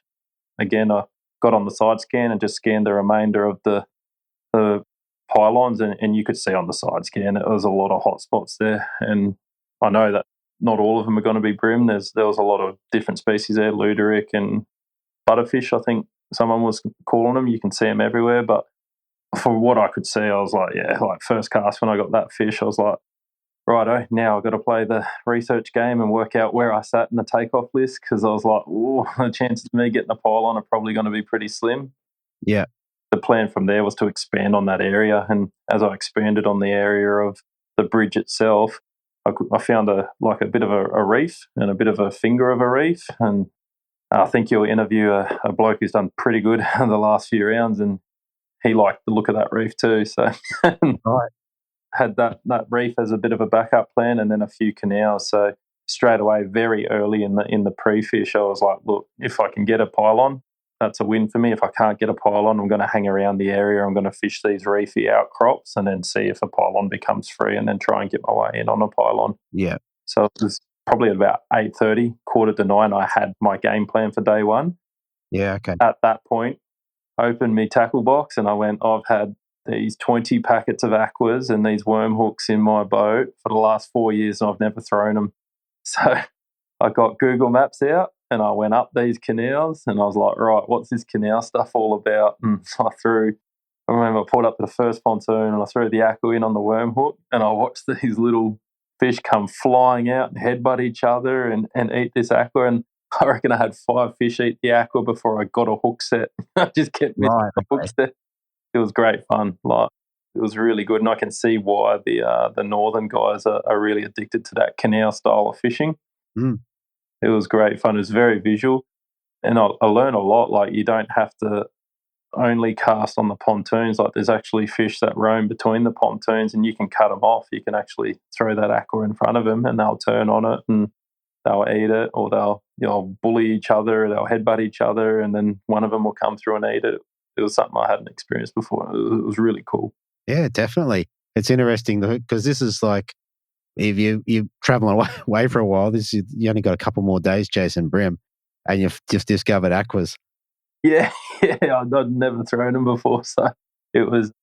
I don't think, like, I've seen so many highlights and so many YouTube highlights and Morgo's live stream. Like, it's definitely a deadly technique, but I just hadn't had the area to really do it. Like, down here we don't have too many canals. We have like a lot of steep rock walls on the south coast, so you need to get down to that sort of 10 to 15 foot mark, and that's the depth I really like to focus on. But yeah, like I said, once I had the game plan, I said to Hicks and Healy and Wally, I was like, I'm just going to go out and just do some stuff I haven't done before, and I was hoping to try and catch a jack, because I haven't caught a jack before, but we didn't get that done. But yeah, I caught some really fun fish in the canals on aquas, which is pretty cool. Yeah, definitely. I've got a feeling you're going to tick the jacks off your list before too long. Yeah, same. So, all right, mate. Let's roll into comp day. So this was the Tuesday morning. Tell us about how your day started and how you went about catching your first couple. Yep. So Tuesday morning, I actually started boat 30. So I was sitting in there and I had my mindset. I was like, right, I'm going on the Boyd's Bridge, and then I think they called out boat 22, and I think one boat had gone upriver and 21 boats had gone towards the front. And I was like, oh, am I going to get a bridge pylon? And I had in the back of my mind the M1 bridge that was behind us. And And Nicole's like 25, 26. And I'm like, oh, geez, you're going to make your mind up soon, mate. And then she called 30. And I was like, bugger it, I'll stick to the plan. And I took off up the front, hit the 20 knot zone. And then as I come into the 20 knot zone, I was surprised there was only sort of 3 boats ahead of me. And that was probably one more than what I needed, because I knew there was 3 sort of choice pylons. So I was like, oh, it is what it is. If they pull in on the pylon, they pull in on it, and I'll go to the reef. And to my surprise, it was Adam Kennedy, and he kept progressing through the pylons, and he went to the reef, and I was like, oh, there's a pylon free. This is me. I put the electric down, hit spot lock, and then I looked to my left, and it was like we were in form. The boats just aligned. It was a Morgo, it was Bernie Kong, and then it was me. And I was like, all right, this is going to be the picture for the next few hours. And it was pretty evident the fish were on the bridge pylons early. Like, I think before I even got my first cast in, Morgo had the net out. So I was like, righto, this is going to be either a real fun session or it's going to be pretty frustrating watching Morgo brain them. So it was, it wasn't long. I think it was pretty much that first cast or second cast. So I got my first fish and I went, righto, we got about 20 minutes to try and really hone in on these fish and get busy as much as we can. For the 20 minutes, I think within the first half hour, I think I had my 5 fish. Out of those 5 fish, I think one of them was around the 30 mark, and the rest of them were about that 28, 27 fork range. And I was like, I don't really have anything else, so I'm sort of going to plug away. I'm pretty patient when I lock in, and I find that when I do lock in, a lot of people do leave spots, and as they leave spots, I find that's when I sort of can take advantage of it and get like a new pylon or just grind away. So I spent most of the day just sitting there, and people, I guess, probably look at it and go, how do you fish a bridge pylon for like 4, 5, 6 hours? But it's as the tide runs and as the tide slows, you fish in a lot of different areas. And what's really cool about those specific pylons, and I haven't experienced anything like it out of any bridge pylons I've fished in any other systems, is the actual pylons themselves there, they have a lot of boulder rock under them, and that boulder rock actually extends to about 10, 20 metres past each pylon. So when you get in those back eddies from the fast-flowing water,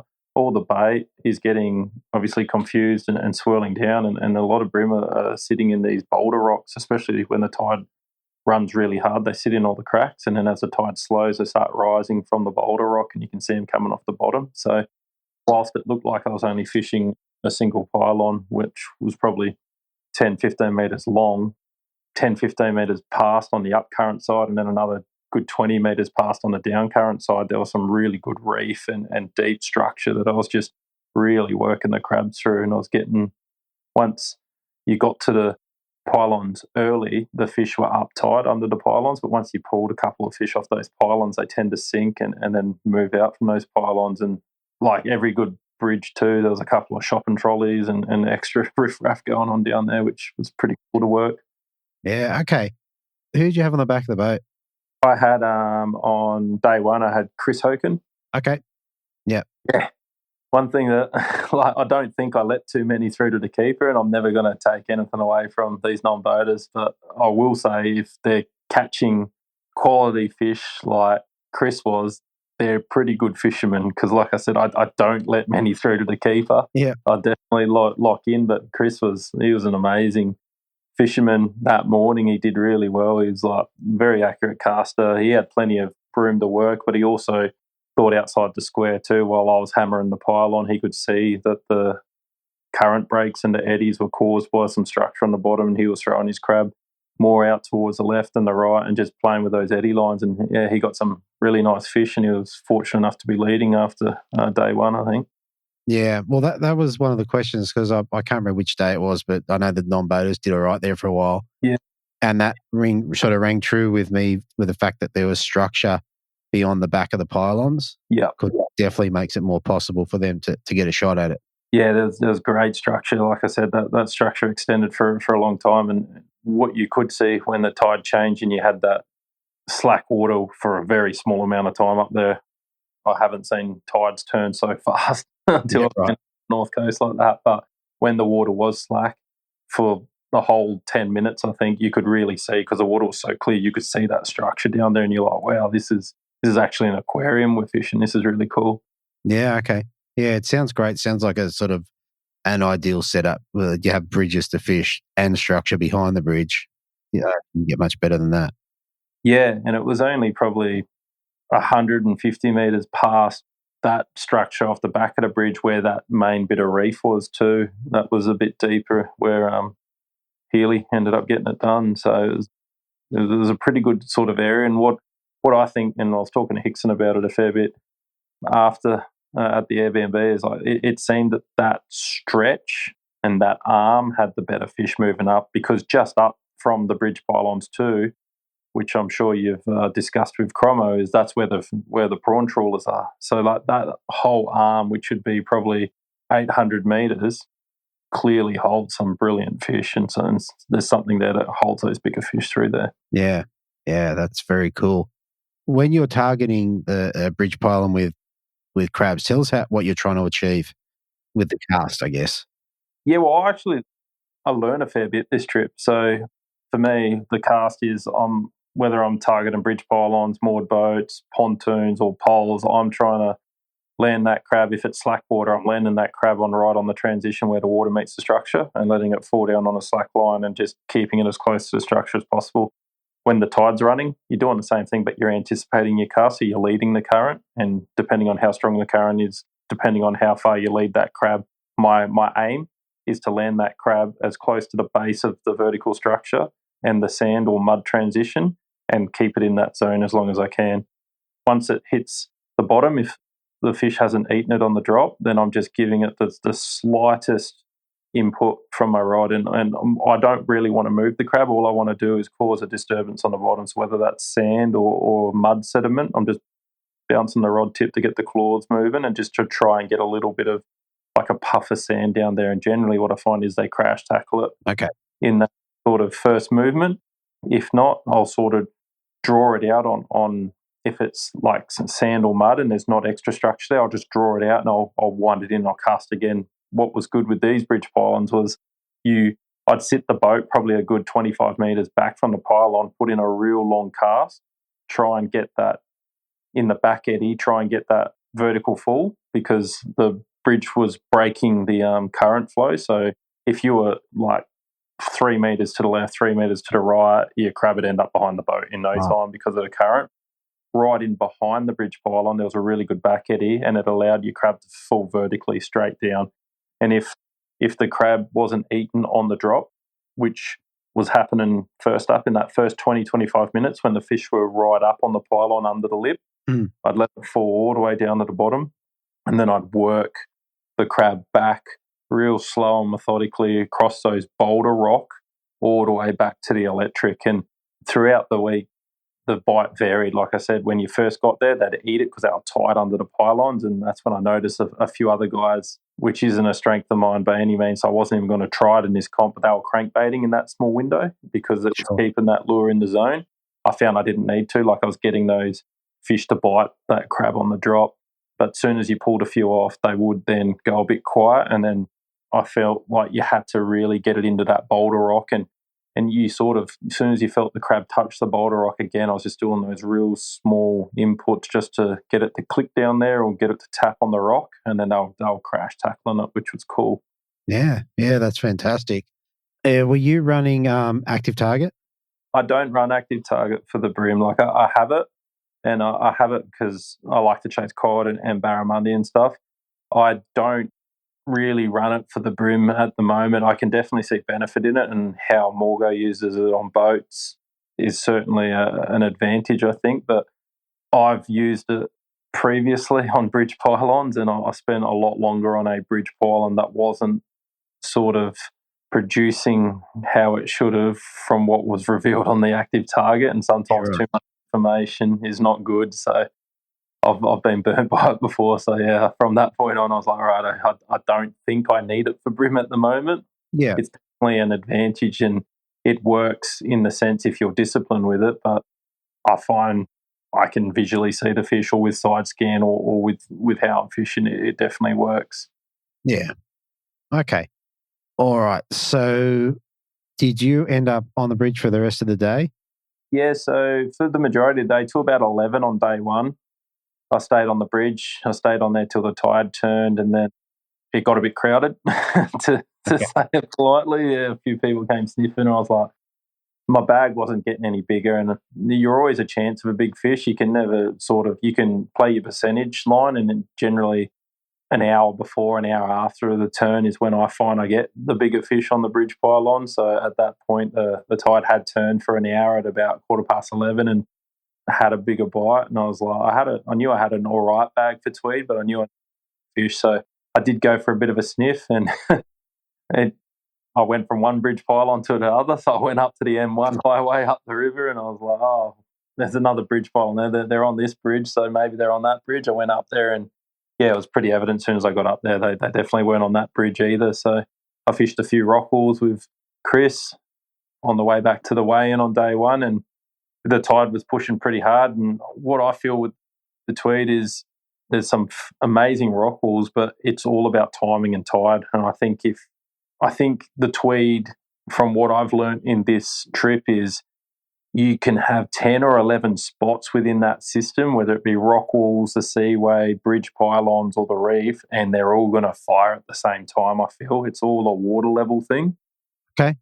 I feel like by the time I got upriver at 11:30, I felt that water had dropped too much, and that sort of secondary drop-off was exposed, and I feel like a lot of fish hug in tight because the water runs so fast, they sit on that secondary drop-off. So you've sort of got to commit to it. If you're going to commit to a rock wall, I think you want to commit to that percentage tide time. You want to fish that falling water, and you want to make sure the water's high. And I think I spent a fair bit of time on the bridge pylon, obviously, because that was my game plan, fishing that water level as it was dropping, and made the most on the bridge pylon. But yeah, I feel like if I was to do a rock wall technique, I'd need to spend the same window I was spending on those bridges on the rock walls. Yeah, okay. All right. So day one, you ended up with 2.995. Do you remember where that had you overnight?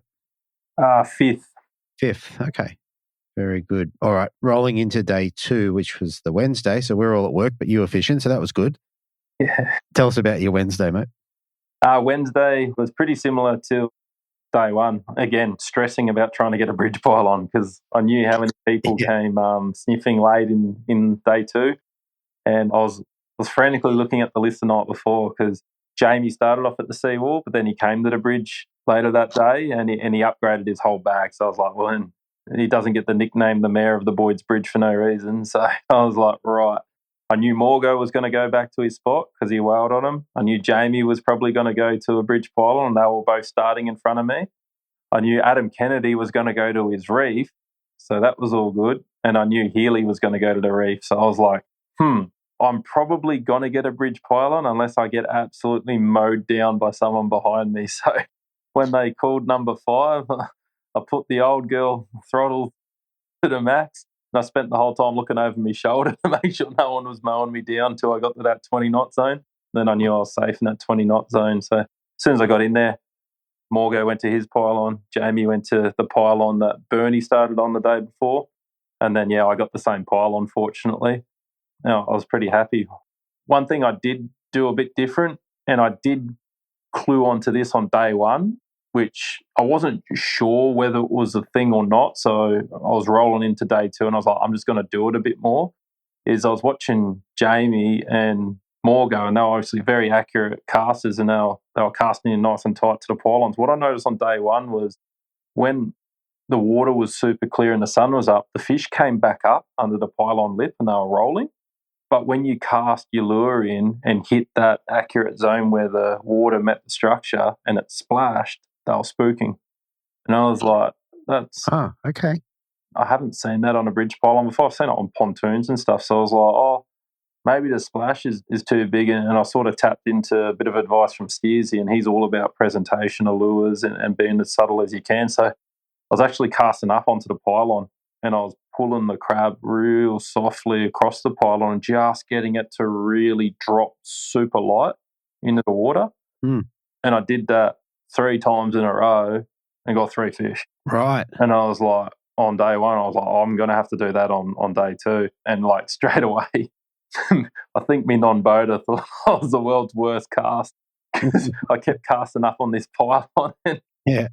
he was a new lad from Ukraine, so the language barrier was pretty strong there as well. And I could see him looking at me funny, but I was purposely casting my crab up onto the pylon and just pulling it down. And it was good too, because you don't have to be super accurate to do that. You can actually shape where the crab's going across the pylon to get it in the exact center and then drop it in. And yeah, on that morning, I got 3 fish in a row, and I felt that the tables had turned a bit. Morgo was sort of looking at me, and Jamie was looking at me going, what is he doing differently? Because my rod was bent a fair bit and nice. struggling to get the bites a bit earlier. So it was something I'd never really looked into, and I never, if someone explained that to me, I sort of would have probably laughed it off a bit. But it certainly, for me, whether it was a mental game or not, I felt like it made a bit of a difference just to get those fish while they were up high on the bridge pylon to get them to bite, just that more subtle presentation. Right. And what sort of drop was it from the edge of the pylon into the water? So because the water was up earlier in the morning, it was only probably 2 foot drop from the pylon. Yeah, so it's about as soft an entry as you'll ever be able to get a crab. 100%. Yeah, and I use heavy crabs. I think like if you used a lighter crab, it'd have a bit of a softer presentation. But if you weren't accurate with a light crab, that thing would be pretty much in WA by the time you put your bar alarm over. There was some pretty raging current there. Yeah, okay. All right. And just one of the things I was keen, like you're a crab fisherman for a way back. Are you putting scent on them? I've never really been one who puts scent on it too much. Like, it doesn't bother me. I have, now and then, very randomly, I have witnessed Jamie on many occasions going through his well-disciplined technique of 2 casts, dip it in the scent, 2 casts, dip it in the scent, light a durry, 2 casts, dip it in the scent. So it's like clockwork watching him. He's got his little bucket there, and he's a massive advocate for scent. Me personally, like, I think if it's super tough and I'm not getting a bite and I'm stubborn and I'm going, there has to be a fish on this pylon, after like my 20th cast, I might reach for a bit of scent and see if it makes a difference. And usually, to me, it doesn't make a difference. It's just my poor choice of area to work the crab, and I've just got to move on. Yeah, right. All right. So it sounds like you had a couple of fish or 3 fish early. How'd the rest of your day play out?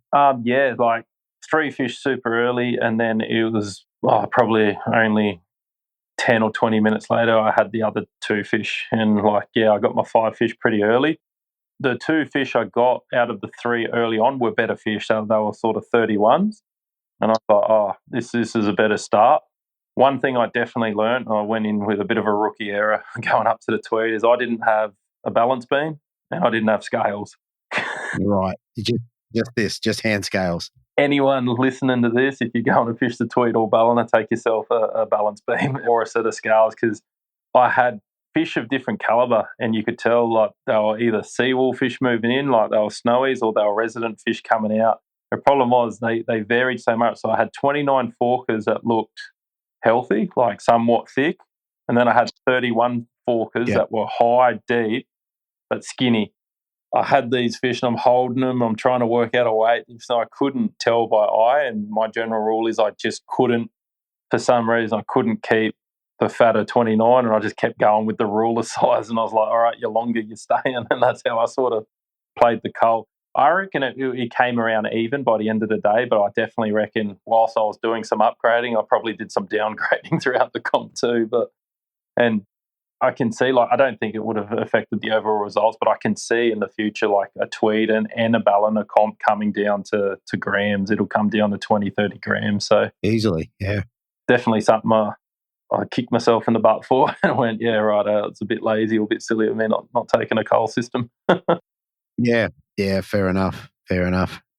All right. And, okay, so for the rest of the day, did you end up hanging on the bridge or did you go travelling after that? No, I was pretty fortunate on day 2. I hung on the bridge. I didn't really have any other areas to go that I knew I'd get good fish, but I also experienced a lot less boat traffic on the bridge on day 2. So, like, once the initial flow went, Morgo left pretty early, and then it was sort of me and Jamie who had the bridge for the entirety of the session. Jamie even disappeared for a bit and went up the seawall and then came back and continued out the session. But I actually got an opportunity to rotate a few different pylons, and I caught fish all day. Yeah. Like, I caught so many fish, but it was just all the way up into the last hour. I finally got a 33 fork, which I thought, oh, yeah, that's going to be a big difference.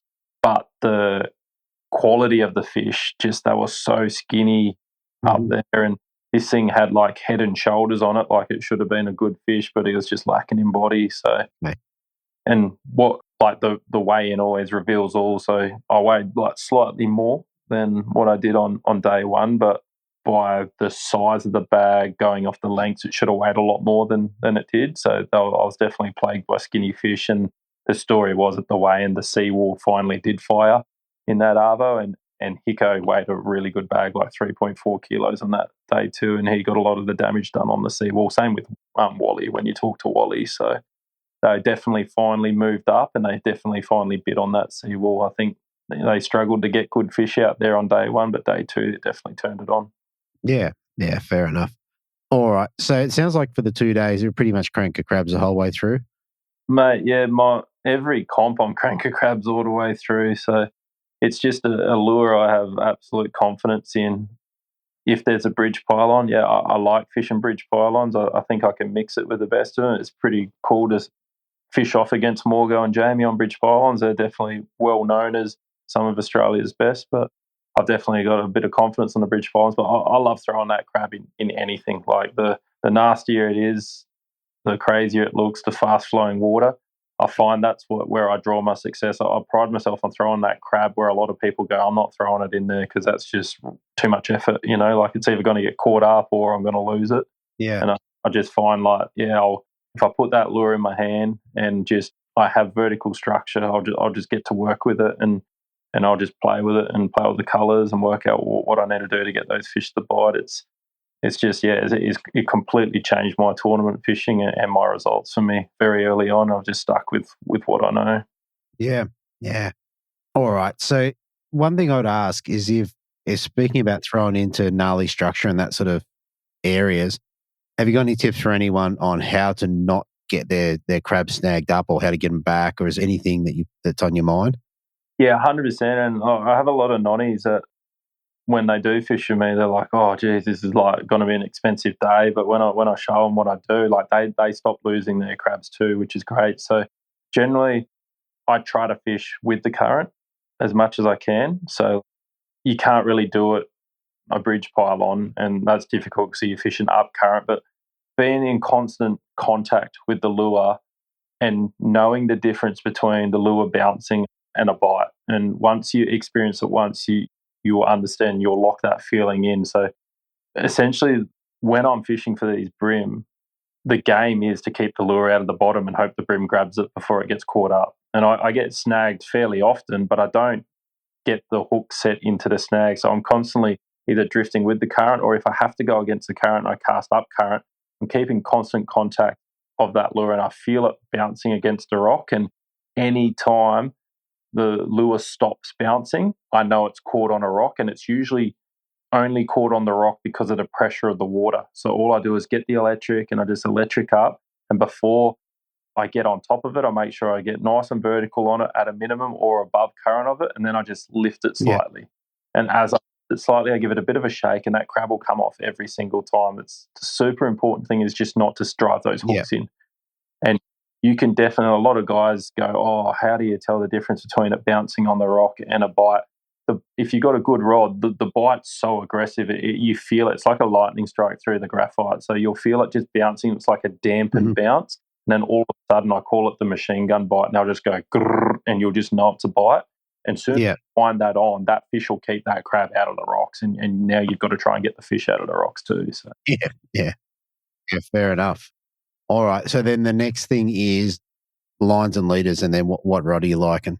Yep. So like I said, I'm pretty simple, and I keep it simple. I love the Miller Rods Brawler for the application.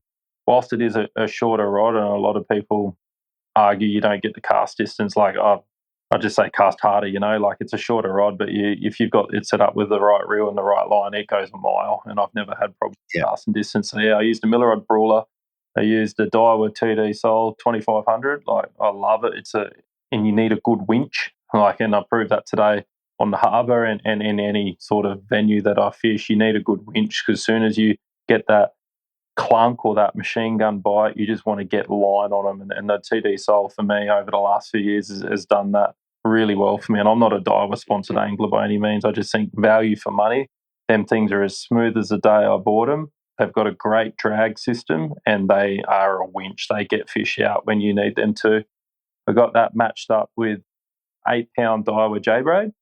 And the big thing that I think works for me is I use the Sunline B Hard leader, and that's in 6-pound, the 1.5, and it's got a sheathing on it. And the amount of times that I have pulled a good fish in and that line has been absolutely rubbed and chafed, but because of that outer sheathing on the V Hard, it's kept that line intact and I've been able to land fish. And I lost a lot of fish in my early days leading up to finding that right type of leader and working out exactly what I needed to do to try and convert those fish. And since I've transitioned to that V-Hard leader, I've found that my catch rate is through the roof and my loss rate, I'm starting to get a few back on these fish. Yeah, nice. Yeah, the good thing, I still like that stuff, the leader, because of the simple thing of the hair braid, the hairband things on them in different colours. Yeah, that's right. Yeah. Once you work out what colour you need, you're all good. Yeah, dark blue. It's perfect. Dark blue's the one. There you go, mate. All right. Like I said, I think that's a great rundown of all the fishing and what have you. So moving forward, what did you get to take home for third in this round? I managed to take home 2,100 in cash. Solid. No, sorry, 1,200. 1,200. Sorry, yeah, because I got 900 at Ballina. 21 total. 21 total, which is pretty tidy. Yeah, it's that's great. Right. Paid for the week, keeps the missus happy. Yeah, that's very good. And third place is awesome. And moving forward, before we head off, mate, is there anyone you want to give a shout out to or say thank you to? Yeah, like any standard angler, mate. I've got a few sponsors there that help me out. So a massive shout out to all my sponsors: Miller Rods, Cranker Lures, Mako Eyewear, On the Chew, Hot Tackle, and Lowrance. Massive. For me, I think it's a massive thank you to like all the anglers over the years. Like I've only been doing this for 10 years and I was a pretty snotty-nosed sort of kid coming straight into it. And I remember my first ABT, I double donuted my first ABT and I just saw all these gurus on stage holding these gigantic fish.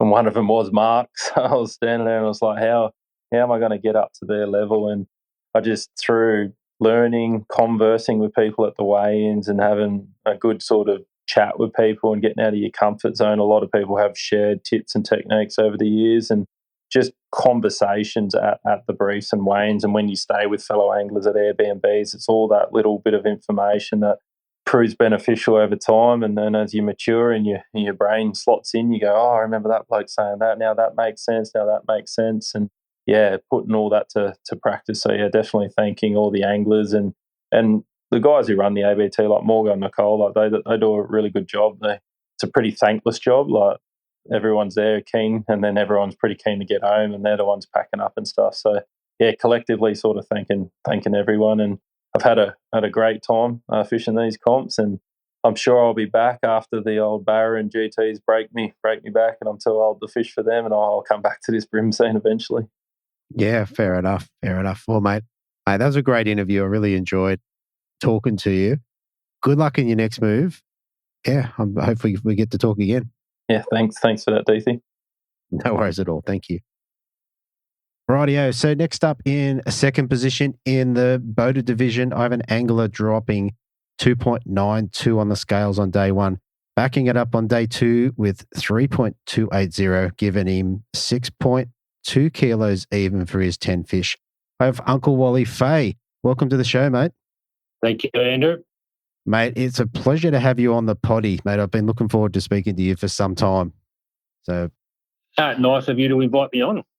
Mate, it was good. And we spoke a bit earlier. You had a cracking, what was it, a test event down on the hill, and I think it was where you come up trumps. You want to tell us about your experience down there? Yeah, mate. Well, quick one with that, the Tassie Open, on the hill and river. First time I fished there. I think it's the first time a lot of guys that went down there on the Tassie Tour actually fished that in a tournament or some form, or even though it was a test event. Yeah, mate, we I went out on the pre-fish day and had a look around, obviously, as other people do, and basically didn't care too much about how many fish I stung, and probably caught 30 for the day on points and in these little bays and anywhere from Port Huon all the way down to Cygnet. Right. So, yeah, hatched a little plan for day one. My partner was Rubes. He arrived on Friday night. Yeah, on Saturday morning we went to, at the start of the comp, we went to this one spot there at Port Huon. I think within our first 6 or 7 fish, we had nearly 5.5 kilos. A couple of 38 forkers coming in, and 36s and 35s. We were pretty stoked with the start that we had. Yeah. Once those fish started to sort of go off the bite a little bit, the sun was coming up and they sort of moved out. We left that spot and went round the corner, the back of these pens that I'd fished the previous day and got a couple of fish on. And I'd gone round there and it had all changed, and one of the pens had been moved out, and there was a big space in between the wharf and another pen that was halfway up on the bank. So we sort of fished there for a little while and come around the corner and caught a few fish. And we thought, we'll stay here. Yeah. And caught a few more, and thought, this is all right. Yeah. Pretty good. Didn't upgrade the bag from there, but at that time, but the old mate was working up on the platform there, and he come down and have a good old chat, and said, we're fishing a tournament, and asked him, is there any fish over there? He said, yeah, there's plenty down here. And we go, okay, no worries. He said, look, he's waiting around for about 10 minutes. We're about to pull this thing halfway out the water, so thank you very much. So someone creating their own little burley trail for us. So, yeah, we stayed there for basically most of the day, and basically moved from one side of the pen to the other. Mm. When one side would go quiet, we'd just move around to the other side, and we just kept on pulling fish after fish after fish. I think in the end we had, Rubes totaled up 76 fish, and as I checked the score or checked through the fish later, I think 34 of those fish were over a kilo. So it was one of those days that was just, you just don't have them all the time. It was a one-off. It was just an awesome day. I think about 11 o'clock, I think, so I told Rubes the night before, I said, we'll go and fish this spot first, and we'll go do some jerkbait along the edges and points. And he was keen to do that. And by 11 o'clock, he kept asking me, can we go do some jerkbait now? Yeah. Then we catch another 36 forker or 38 forker and go, we'll stay here for a while longer, mate. Right. And in the end, to pull out the 5 best fish for 7 kilos, it was just amazing. It was an amazing day. Yeah, it's incredible. I'm looking at the scoreboard there, and your measurements were 38.5, 39, 39.5, 40.5, 41. So just an amazing bag. It was. And look, when we look back on it, when we talked about it, a lot of those fish were so healthy. Even some of those 34 to 35 forkers were over a kilo or just on a kilo or maybe just under. Yeah. When we actually fished the Derwent round, a few days later, on my first day, I had most of my fish were over. All but one fish was over 36 centimetre fork, and the 34 that I had, which was my smallest, caught another 34 fork, but it looked so much bigger and fatter compared to the one I had in the well. So I thought, I'll just weigh these two. The one I had in the well weighed 820, and then the one I just caught weighed 940 for 34 fork. I'm going, wow, what a difference in weight for the same length fish. Yeah. So the fish in the Huon were big and healthy. I don't think they've been sort of pressured at all over the years from tournament fishing. Yeah. I think they have a few local things down there, but I think it's going to be such a great fishery in the future. Yeah, and needless to say, you'll be doing your best to get back down there in 2 years or whenever they do the next set of rounds. Oh, certainly will be. I'll be down there. Very good. Very good. All right, let's head up to the Tweed, mate. Tell us, did you get out on the Monday to get a bit of a pre-fish done? I did, mate. I did. We went out the front wall first, and I think most of the field actually probably went out the front wall to have a look in the morning. Found a few fish out there. Thought, yeah, okay, there's fish here. There wasn't big numbers, but it was a start spot. So I left that alone, went up to the river. There's a big long rock wall that runs up as you're going up the river on the left-hand side. It runs quite a way up there. Found a little spot up there on a turn of the tide and run out tide there. I think I banged 5 fish over 30 centimetre fork between 30 and 33, 150 yards. So I sort of left that alone. I thought, well, there's a good little second spot for me. I think the rest of the day I just spent up the river, just having a look around. It's the first time I've ever fished in the Tweed itself, so I thought, I'll go up the river and have a look and see what's up that way. Got a couple of fish up there, but nothing that would sort of send me back up there for a comp, if you know what I mean. It's just wasn't enough or wasn't big enough fish unless you spend a lot of time up there to find where those bigger fish are hiding out. Yeah. And obviously, stop at the coffee shop lunchtime to have a coffee. A coffee. Well, that's what you should do. I think that's about my pre-fish was done then, I think. I thought I went home around 1 o'clock, I think I got out the water. So, yeah, that was pretty good. What do you use to target them? Were you on crabs or plastics, or what did it look like?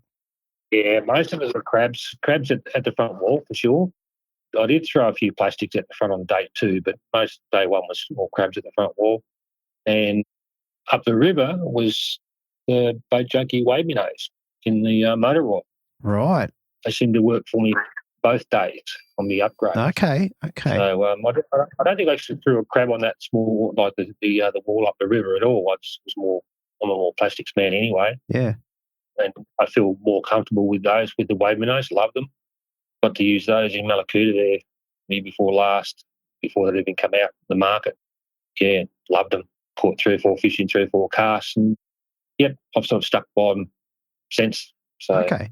They work for me. Yeah, and what are you rigging them on? What sort of jig head? Mostly on a 1/12. Okay, so not super heavy, but probably enough to get the tail moving. Yeah, I mean, I've used them also fishing boat holes as well. But when I do that, I go down to sort of a 120 so that it floats down slower, of course, but it doesn't take much for that tail to move. And that's all you want sometimes. You don't want too much action with the tail. You just want enough sometimes. Yeah, okay. So you sort of vary your weights to your currents and things like that. Whereas the Tweed, it was running pretty hard at the Tweed, even though the 12th was fine. On that rock wall, you go out the front on the wall, and if you use a plastic out there, you have to go to a 6th or an 8th, to try and get it down a bit. Yeah. Do you have a particular colour that worked well for you on the weekend? On the Tuesday, Wednesday? Just the motor oil, mate. Okay. That wasn't what I was expecting. Motor oil, can't go past it. Yeah, okay. So day 2 was similar. Went straight out the front. I think I had a bag pretty early at the front on day 2. I only got 133 forker out there, and the rest are all 26, 27, 28 forkers. I think I stuck it out to about 10 o'clock, and it got pretty a lot of sand coming in, sort of shut things down a little bit there on that side. We was fishing the southern side of the wall, and I left there earlier than I wanted to, but went up the river and the tide was still running in on this one particular spot along this wall. The spot I hadn't pre-fished either. I thought, no, we'll just try this because there was other boats a bit further up, so I won't interrupt them or jump in front of them, and did a 200-300 metre run and upgraded to a 32, a 33 and a 33 and a 34. I thought, wow. Yep, day's getting better. Yeah. Day's getting really good. So, I was quite happy with the bag on day 2. I had a 29 forker in there I tried to get rid of, I think, since about 11 o'clock. Things got shut down for me. I still caught fish, but just I couldn't upgrade that 29. It was just all small fish for the rest of the day, unfortunately. But to come in with 3.2, 3.28, pretty unexpected. I thought I'd probably just hit around 3, the same as I had the day before. Yeah. But, good surprise. You get that a couple of 100 grams more, and then, lead a tournament for about 1 minute 30 seconds. Thanks, Healy.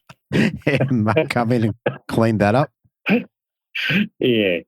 Never mind.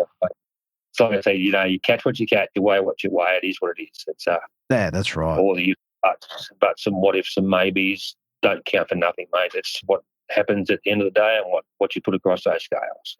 That's right, mate. It was a decent result anyway. Between day 1 and day 2, did you notice any sort of differences in terms of bites and what have you? No, it's pretty much the same for me both days, other than probably day 2, just the bigger fish eluded me after about 11 o'clock. I still pretty much caught fish consistently all day, not huge numbers, but I think I just, I was talking to Hickson thereafter. We always talk to each other because most of me and Healy and Hickson and Liam Crothers all stay in the same house. Yeah. So we all talk to each other good bit of banter going on, obviously, as you imagine. And you pick up little hints from those blokes and things like, yeah, I upgraded 3 nice fish or 4 nice fish within, a 200-metre stretch. And it's like Hickson says, you were just there at the right time. And sometimes it is about timing. Yeah. I was speaking to Charlie and Sakeo after the jump on there on a Wednesday, midweek Wednesday. Yeah. He saw me go into that spot and he said, gee, that spot, when did you do? I said, yeah. He said, do you realise there was 4 boats that fished that before you got there? Wow. No, well, I didn't realise that because I wasn't there. But so it just goes to show that those 4 boats went through that same spot, through that same area. They may have got a fish or 2, but I got 4 good fish in that little stretch after they'd been through it. So sometimes it is about timing. It's not about the spot itself. It's being on the spot at the right time. That's right. That's right. And sometimes, like the wave minnow, I haven't heard anyone mention that in this particular comp. So it could be that they hadn't seen that lure too. So they could have seen a bunch of other things. Well, that's right. Exactly right. I mean, showing a wave minnow and that rock wall up along the river there is, in some parts, is really steep. You're talking 5 metres, and it's only 4 or 5 metres off the bank, and it's 5 metres deep. So it's a really steep drop off. So if you don't get that lure up high and let it and hop it down with the current, you're just not going to get your bites because that's where the fish are sitting when that water's starting to run hard. They're going to sit up higher, so they're going to get out of that hard current. People don't throw up high enough or too scared to throw high enough in case they get snagged up all the time. But that's part and parcel of put that lure in the zone and you'll get the bite, basically. Yeah, that's right. Yeah, you've got to get your accurate casting if you want to get into them. Exactly. It's a little bit like out the front when you're using crabs. You sit on a spot and there's a rock that's 3 metres out from the edge, and every time you throw, you go, I'll throw another 2 or 3 metres beside that and bring it back out, and you'll hit that rock every time. I knew that rock was there, but I still threw in there. But you have to. I mean, I think there's a rock down there that's probably got 25 crabs stuck to it by now. But that's just part and parcel of crab fishing, mate. You're going to lose crabs. If you're not in there, you're not going to get the bite either. So it's the same with plastics. The same with any sort of lure. If you're not getting into that hard stuff, mate, you're wasting your time. Well, that's it. I mean, the brim are definitely a structure creature. They like to hide in all this stuff, and if you're not in amongst it, you're not going to be getting them. Yeah, that's correct. Exactly. All right. So over the 2 days, did you drop any ones that you think cost you? Oh, look, I'm sort of the attitude, if you drop it, it was never meant to be. But yeah, I did. I dropped one on day 1 at the front, which probably would have been, one of those 32, 33 forkers. Wasn't massive, but still replaced the 30 and a half I had on day 1. But does it make a difference? You don't know because you never caught fish. On day 2, I think I dropped one right at the end, which would have been a big fish. But like I said, in the end, you weigh in what you weigh in. That's right. You catch it, you catch it. You lose it, you lose it. That's just, there's probably hundreds of stories of guys that, I lost the big one today. That could have put me here, could have put me there. You go, well, it didn't. That's right. Because you didn't weigh it. Yeah. You actually catch it. So I don't dwell on the ones I've lost. It's disappointing sometimes, especially when you're struggling some days and you lose big fish. You go, well, this wasn't meant to be today. Yeah, that's right. I had a reasonable 2 days and I thought, yep, it was better than my dead last at Ballina 2 days before. Mate, you turned it around in a big way. Yeah, certainly did. Certainly did. Yeah. One of the things with the drop and the fish, I find it hard to finish a competition and go, I didn't even hook a big brim. I didn't see one. You go, at least if I drop one, well, at least you're a chance, Yeah. I think that was me at Ballina. Couldn't find a big fish. Yeah, okay. All weekend, I could not find a big fish. Not many times I give up on a tournament, but sometimes on day 2 I sat in the boat because I was on my own. I had a spare. Yeah. Caught a few fish early, but then I just couldn't get any big ones. I thought, my day's done. It's like, I'm not going to bother any of the boys in front of me. So I just doled around and caught a few small fish. You just could not win a big one. Yeah. It's just one of those days. No matter where you go, what you tried, it just didn't happen for me, unfortunately. Yeah. But it doesn't matter, mate, because like we said, you turned it around for the next comp. Yeah, exactly. Yeah, I'm stoked with that. Absolutely stoked. Yeah, come home with a good result. which is fantastic. And you get to come on the potty. How good's that? And I get to come on the podcast. Wow, Right. and I lucky. Fantastic. All right, mate. All right. For second place, mate, what did you get to take home? Mate, it's a $2,000 check for second place, and I also hit the first Mercury bonus, another $250. And I think Morgo felt sorry for me because Healy's won so many comps. He gave me the EnviroNet that was meant for Healy, so he gave it to me instead. Fair enough. How good's that? A little bonus there. That's it, and get you all set up for next year's comps. Exactly, mate. Exactly. Oh, mate. Well, that is awesome. All right, mate. So, look, one more thing before we shoot off. Is there anyone you would like to give a shout out to or say thank you to? Thank you, mate. Look, I've got to thank Steve Steer, his Cranker Crabs, by far one of the best ever invented. They just work, and for those people who use them a lot, they know how good they are. And also to Daiwa, they help me out with some gear now and then. It's a big thank you to Daiwa, little Tacker. He looks after me. Money River Marine. Yeah, that's about it, mate. Yeah, very good, mate. All right, mate. That is awesome, mate. So, look, thanks for coming on the show, and hopefully we get to have a talk to you after the grand final. No worries, mate. Hopefully I'll get a good result there as well. Yeah, that would be awesome. All right, mate. You have a good night, and I'll talk to you soon. Thanks, Andrew.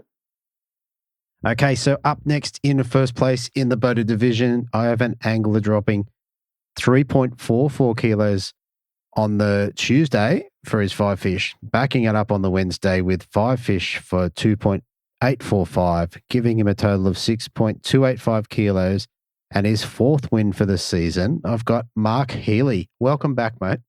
Thanks, Andrew, for having me back again. Mate. What a terrific year, mate. This is turning out to be, mate. Four round wins, 2 fourths. Mate, what a great year. Yeah, still all sinking in, to be honest.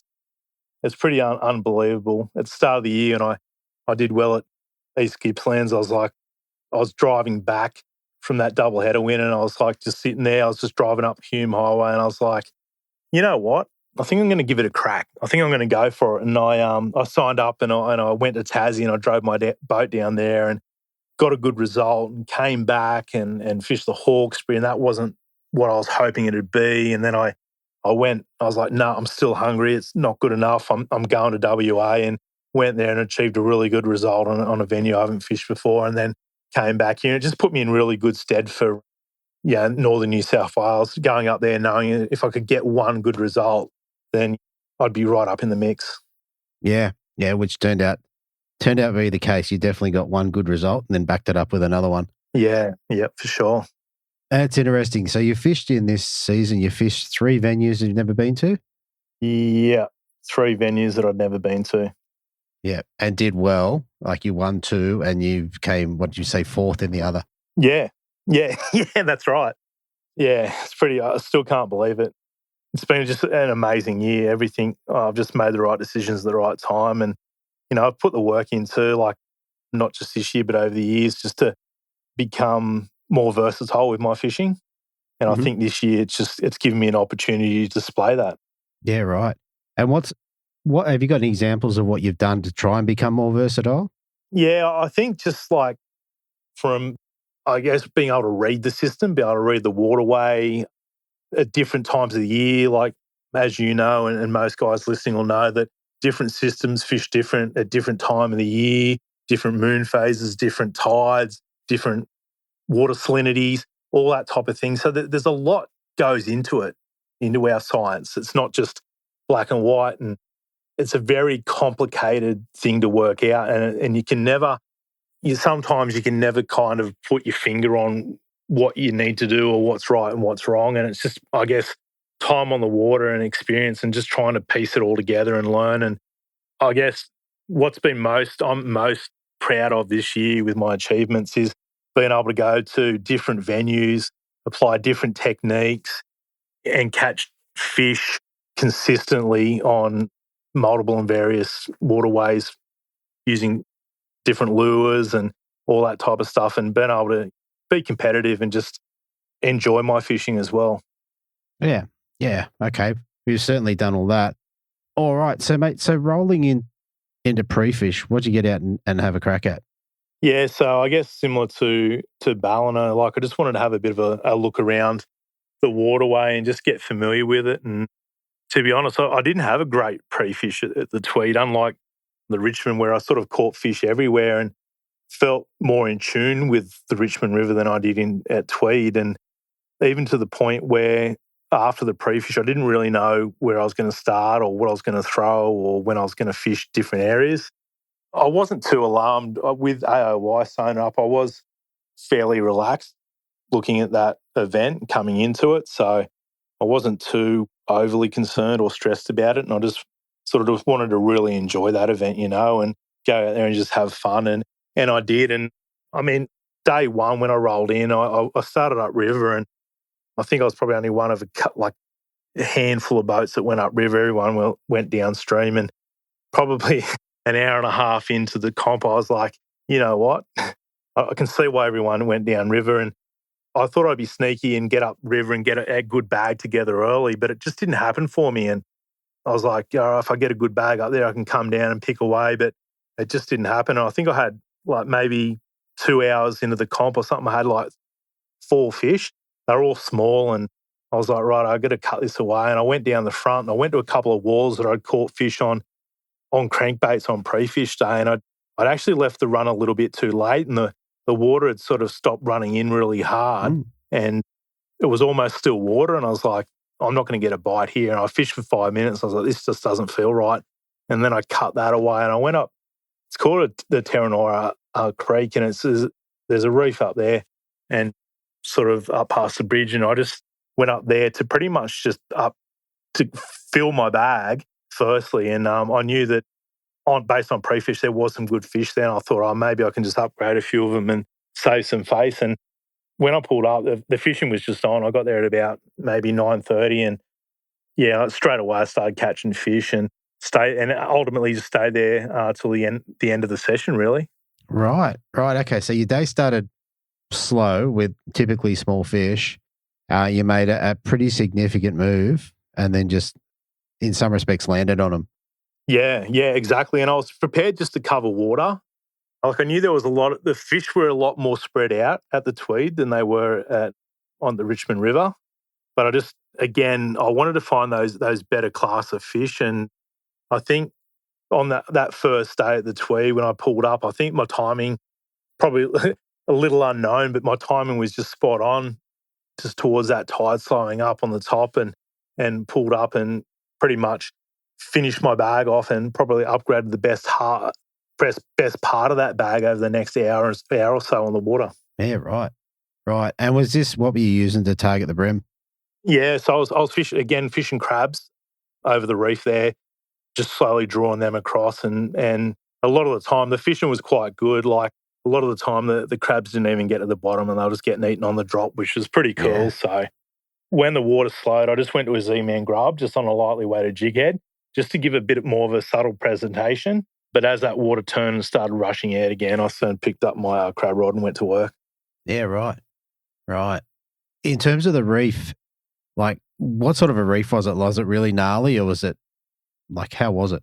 Yeah, I mean, it's got some really gnarly areas to it. It's not a big reef by any means. It's only quite narrow. It's a long reef. It sort of runs down the centre of the river, but it's not a wide reef, and it's not overly big.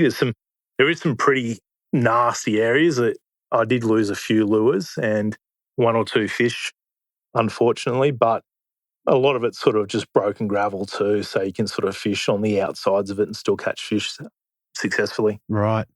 When you went to the grubs, how did you find that? Did you get many fish?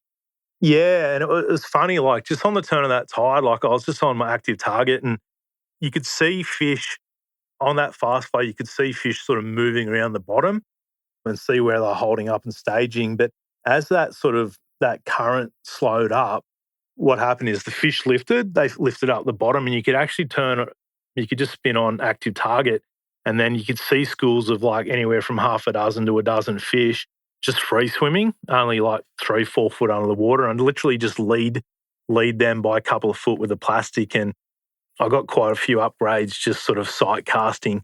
I call it sight casting, but glued to an active target, just dropping grubs on their head. Wow. That is crazy. That is one of the times where the active target or forward-facing sonar really makes a big difference, because you never would have known that. Yeah, and that's exactly right. And it's probably, I've been thinking about it, it's probably the first time in my fishing tournament career that the forward-facing sonars actually directly caught me fish. I've used it, I've only been running it live since the start of the season, and although it's helped me, I guess, identify where the fish are and where fish aren't, this was the first, I guess, test to directly help me catch fish, to be able to see them, cast and catch. It's pretty incredible technology. Yeah, absolutely. And have you found that having the active target on your boat has changed your fishing? I mean, not really. I still try to not get too caught up in it. Like, I still try to do, I guess, what I normally would do, but I just think of it as like another tool. Yeah. Just something else in your arsenal to assist your fishing and decision-making on the water. I don't think, like last year I won multiple events and I didn't have any live technology, and I don't think it's certainly always needed. I think there's circumstances where it can be handy. I think there's circumstances where it can be a hindrance. If you're someone that you're sitting there casting at fish all day and they're just not going to eat, but you're just like staring at this screen, I think it could ultimately do more harm than good as well. So I think you've just got to use it in the right context and for the right fishing application. I mean, at the end of the day, we're chasing bream. Yeah. You're not really targeting single fish like you are with barra or cod or anything like that with it. But what it does help you identify if there's fish in a particular area or if there isn't fish in a particular area as well. Yeah. Perfect. All right. So as the tide continued to speed back up again, did you get fish for the rest of the day, or was that pretty much it? Yeah, I mean, I didn't get a lot once that tide started running out, I didn't get a lot of fish, but I did catch 2 fish, and one of those fish was the 36.5 fork. So a pretty handy tweed fish to have in your bag.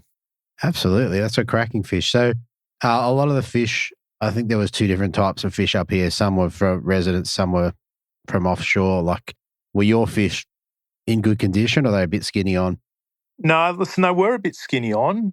Some fish were better than others. Like, you could really tell the sort of, I guess, post-spawn ones were quite lean and that type of thing. And there was some sort of, I guess, what you call sea bream that were in slightly better nick that seemed to be a bit fuller and a bit more, I guess, rode up at that stage. But, like, you just got to, I was just keep plugging away, and I was just like, eventually I'll get a good fish. And it's probably half an hour to a fishing time left. I got that good fish, and it was a bit of a relief because I didn't have any what I'd call kickers. They're all sort of bag fish around that sort of 29 to 30 fork. And although it'd be a good bag, you get a fish like that at the Tweed and it certainly jumps you up. That's for sure. Well, that's it. And look, in terms of the end result for the competition, that was definitely key.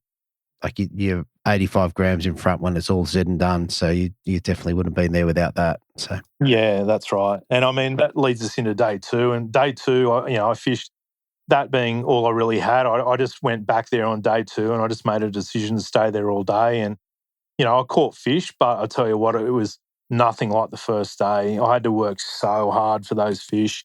Just didn't stop casting, grinding out all day, and very few bites. So you just wanted to make sure that the bites you did get, you sort of capitalised. Yeah. And did you find the same sort of pattern? Was it a crab pattern initially? Yeah, it was. I mean, I pulled up there on the first, and it was actually slack tide. I'm not quite sure what was going on. The tides were a little bit funny there, and I pulled up and it was actually slack water. I was like, I thought it'd be running in pretty good by now. And so I actually started with the plastic, and I got a few early fish, but they weren't big. They're only sort of 25 forkers. But they're bag fish and they're in the bin, and it's a bit of a confidence starter anyway. And I think I put it together a relatively quick bag of small fish, but it did take quite a long time to get those better sized fish coming through. Right. And I mean, that surprised me because based on the information I've got, the tide should have been running. Yeah, exactly. It was really bizarre. It almost felt like the tide only ran in for about up most of 4 hours on that second day. So I'm not sure what was going on, but it was just certainly felt very different than it did the day before. Yeah, fair enough. Fair enough. And if we just dive into the plastics a little bit, what sort of jig heads and stuff were you running on those? Yeah, it was just a 16th jig head. Again, on that slack water, I just wanted something that was going to sort of hang in their face a little bit more. I was fishing the heavy crabs in that current. I just wanted something that was going to just sit right on their nose and just give an opportunity to eat it if they wanted to. And on slack water, quite often the fish are very hard to catch. And I was fishing, I think I went down to 4 pound leader and just sat it on their nose and didn't get a lot of fish. I actually got no fish on the turn on the second day, but it was on that first day that I did get a couple of better ones. And I was just fishing the motor oil grubs in the Z-Man. Okay, cool. For the rest of the day, so once that tide started to speed up, you said you stayed there for until the end of the session. Like, was there anything late in the session where you got fish? No, it was pretty slow. I think there was probably a mid-session bite where I caught 3 fish in almost 3 casts, and I think 2 of those 3 fish were upgraders, including a 34 fork. The 34 wasn't real fat. It was pretty lean. It was one of those lean fish that you're speaking of, and I just didn't know. Like, I thought I had a reasonable Tweed bag, but I also knew that guys were catching 3 kilo plus bags, and I thought, if that seawall fires today, I'm gone. You know what I mean? But I also knew if I could come in with the best bag I could, then I'd at least give myself a chance. Yeah, right. Okay. All right. Well, I think that pretty much covers the fishing. Like, for both events, it was all about the crabs in most respects. And I guess with the reef there, you're just dragging the crabs across the bottom. If we go back to the plastics, you're using the T-curve for the crabs. What were you throwing the plastics on? Yeah, so I was using the T-curve for the 2 to 5 kilo for the crabs. And with the plastics, I was using a much lighter application. I was using the Zodius 720 Ultralight, which is a 7-foot, 2 to 5 pound JDM Shimano rod. And I was just fishing 4 pound on that, 4 pound ocean leader, just to give that sort of more subtle change of tide bite. Just wanted something a little bit more finesse for that period of time. And it wasn't a big period. It was probably a half an hour window. The tide slowing up and sort of started to push out the other way. But I just wanted something to go to that was just going to lead to a little bit more finesse during that period. Yeah, fair enough. And what size reel were you running on the plastics rod on the Zodius? Yeah, so I was running one of the new Stratic FMs in the 2000 size. So it's actually a compact high gear. So it's a C2000 HG. And they're an unbelievable reel. They're just the perfect size and well balanced for just about any sort of brim rod you can get. So I've got a whole heap of those now, and I've got a whole heap of the Zodius ultralights as well, and they're just a perfect combo. You can fish plastics, you can fish crankbaits, you can fish crabs if you want to, blades. Pretty much does everything, that combo. And I've spoke about it before, but it's a one-stop shop. So that 2000 size is super lightweight with the Stratic. It's got the high gear, retrieve, and the ultralight. It's just a good all-rounder. Yeah, okay. And with it's a 2000 size, do you like the high gear? Like, do you use that to good effect? Yeah, I mean, you do, because it's got like a smaller handle, like smaller revolutions. So I think the high gear suits that nicely. I think the only time you need to be really mindful of that is, say, you're working a crankbait or you're fishing deliberately really slow on a retrieve. You may need to be mindful of that. But being a smaller reel itself, high gear is certainly not opposing. And when you do have a fish on, it just gives you a bit more line retrieval as well. Yeah, perfect. All right, mate, I think that covers the fishing. Tell us about the weigh-in for this one. Yeah, so the weigh-in for this one, it was, again, another drive-through weigh-in. So I went and put my boat on, drove up, got my fish out, throw them on the scales, 3.44. I was in first place after day one. So really didn't expect that, especially with my day one start, not having, a very good bag up until sort of mid to late morning, and then sort of, I guess, almost lucking onto the fish in a sense, and really didn't expect, especially after the pre-fish, that I'd be up the top and certainly not in pole position overnight. So that was a bit of a surprise, but I was happy to take it. And with that AOY sort of pressure off the shoulders, it was just, I was just out there for fun and shits and giggles and just really enjoyed my fishing, which, you know, on day 2, it fished tough, but we just sat there and ground it out and had plenty of laughs and, yeah, came in. And I think on the day 2, when I dropped the fish on the scales and Morgo said I needed it was like 2.7 something. And once I saw it roll, the 2.8 something roll over, I was just so pumped. I was like, I can't believe not only have I sewn up AOY, but I've just effectively won the last 2 rounds. So I was pretty ecstatic at that stage. Yeah, no, it's an amazing achievement. And when you look back at, like you said in the start of the last interview, I think the last 18 months, I think you've got 6 rounds under your belt, which is pretty awesome. Yeah, no, it's been a wild time. It's been super crazy and just been fortunate to have a lot of supportive people around me and allow me to fish these events. So I'm super grateful for that and the support I get. Perfect. All right. So, mate, for the second part of this doubleheader, what do you get to take home? I think it was the same as the first one. So it was like $4,000 cash, novelty check, and another little trophy for the cabinet. Yeah, very nice. All right, mate, one last thing before we head off. Well, actually, 2 things. Mate, are you looking forward to the grand final? Yeah, I am. I think it'll be good. There's certainly no pressure there. I've done what I wanted to do this year. I think it's a good fun time of year to fish the lake. And saying that, I'm not a huge fan of the lake personally. That's certainly not my favourite venue, but I'll be out there. I'll be giving it a shake. And I think it's a big venue. It'll fish big that time of year. And it'll be interesting to see, who gets them and who doesn't. Yeah, mate, I can't wait to see what happens in that one. All right, mate, last thing, who would you like to give a shout out to? Yeah, I mean, again, ABT for putting these events on. Obviously, all the competitors for making the events what they are. All the series sponsors and my personal sponsors, Shimano, Cranker, Mako Eyewear, Hot Tackle, On the Chew, and Lowrance. I mean, they certainly help me do what I do, and it's great to have long-term sponsors and supportive people, both on and off the water. So I'm very fortunate in that regard. Yeah, mate, that's fantastic. Mate, look, it's been a fantastic year. It's been great having to talk to you over the last sort of period of time. So congratulations on that. And hopefully I get to talk to you after the grand final. Let's hope so. One more, hey, Andrew? One more for the year, mate. How good would that be? It'd be pretty good. We'll see. Oh, all right. Thanks, mate. Thank you. All right. So there you have it, everybody. Another massive episode. Great to get this one out in super fast time. Now, if you're wondering, there's a few different things going on, which was why not all the episodes are in order. So anyway, stay tuned. Everything will come out in due course. I've got a couple of things going on. I'm looking forward to possibly having a week off and going fishing and just hibernating for a while. But don't despair. There'll be a show. They'll be all lined up, ready to go. It's just probably won't do any recording at that point in time. What I am loving at the moment is I've been loving the baby vibe on straight through.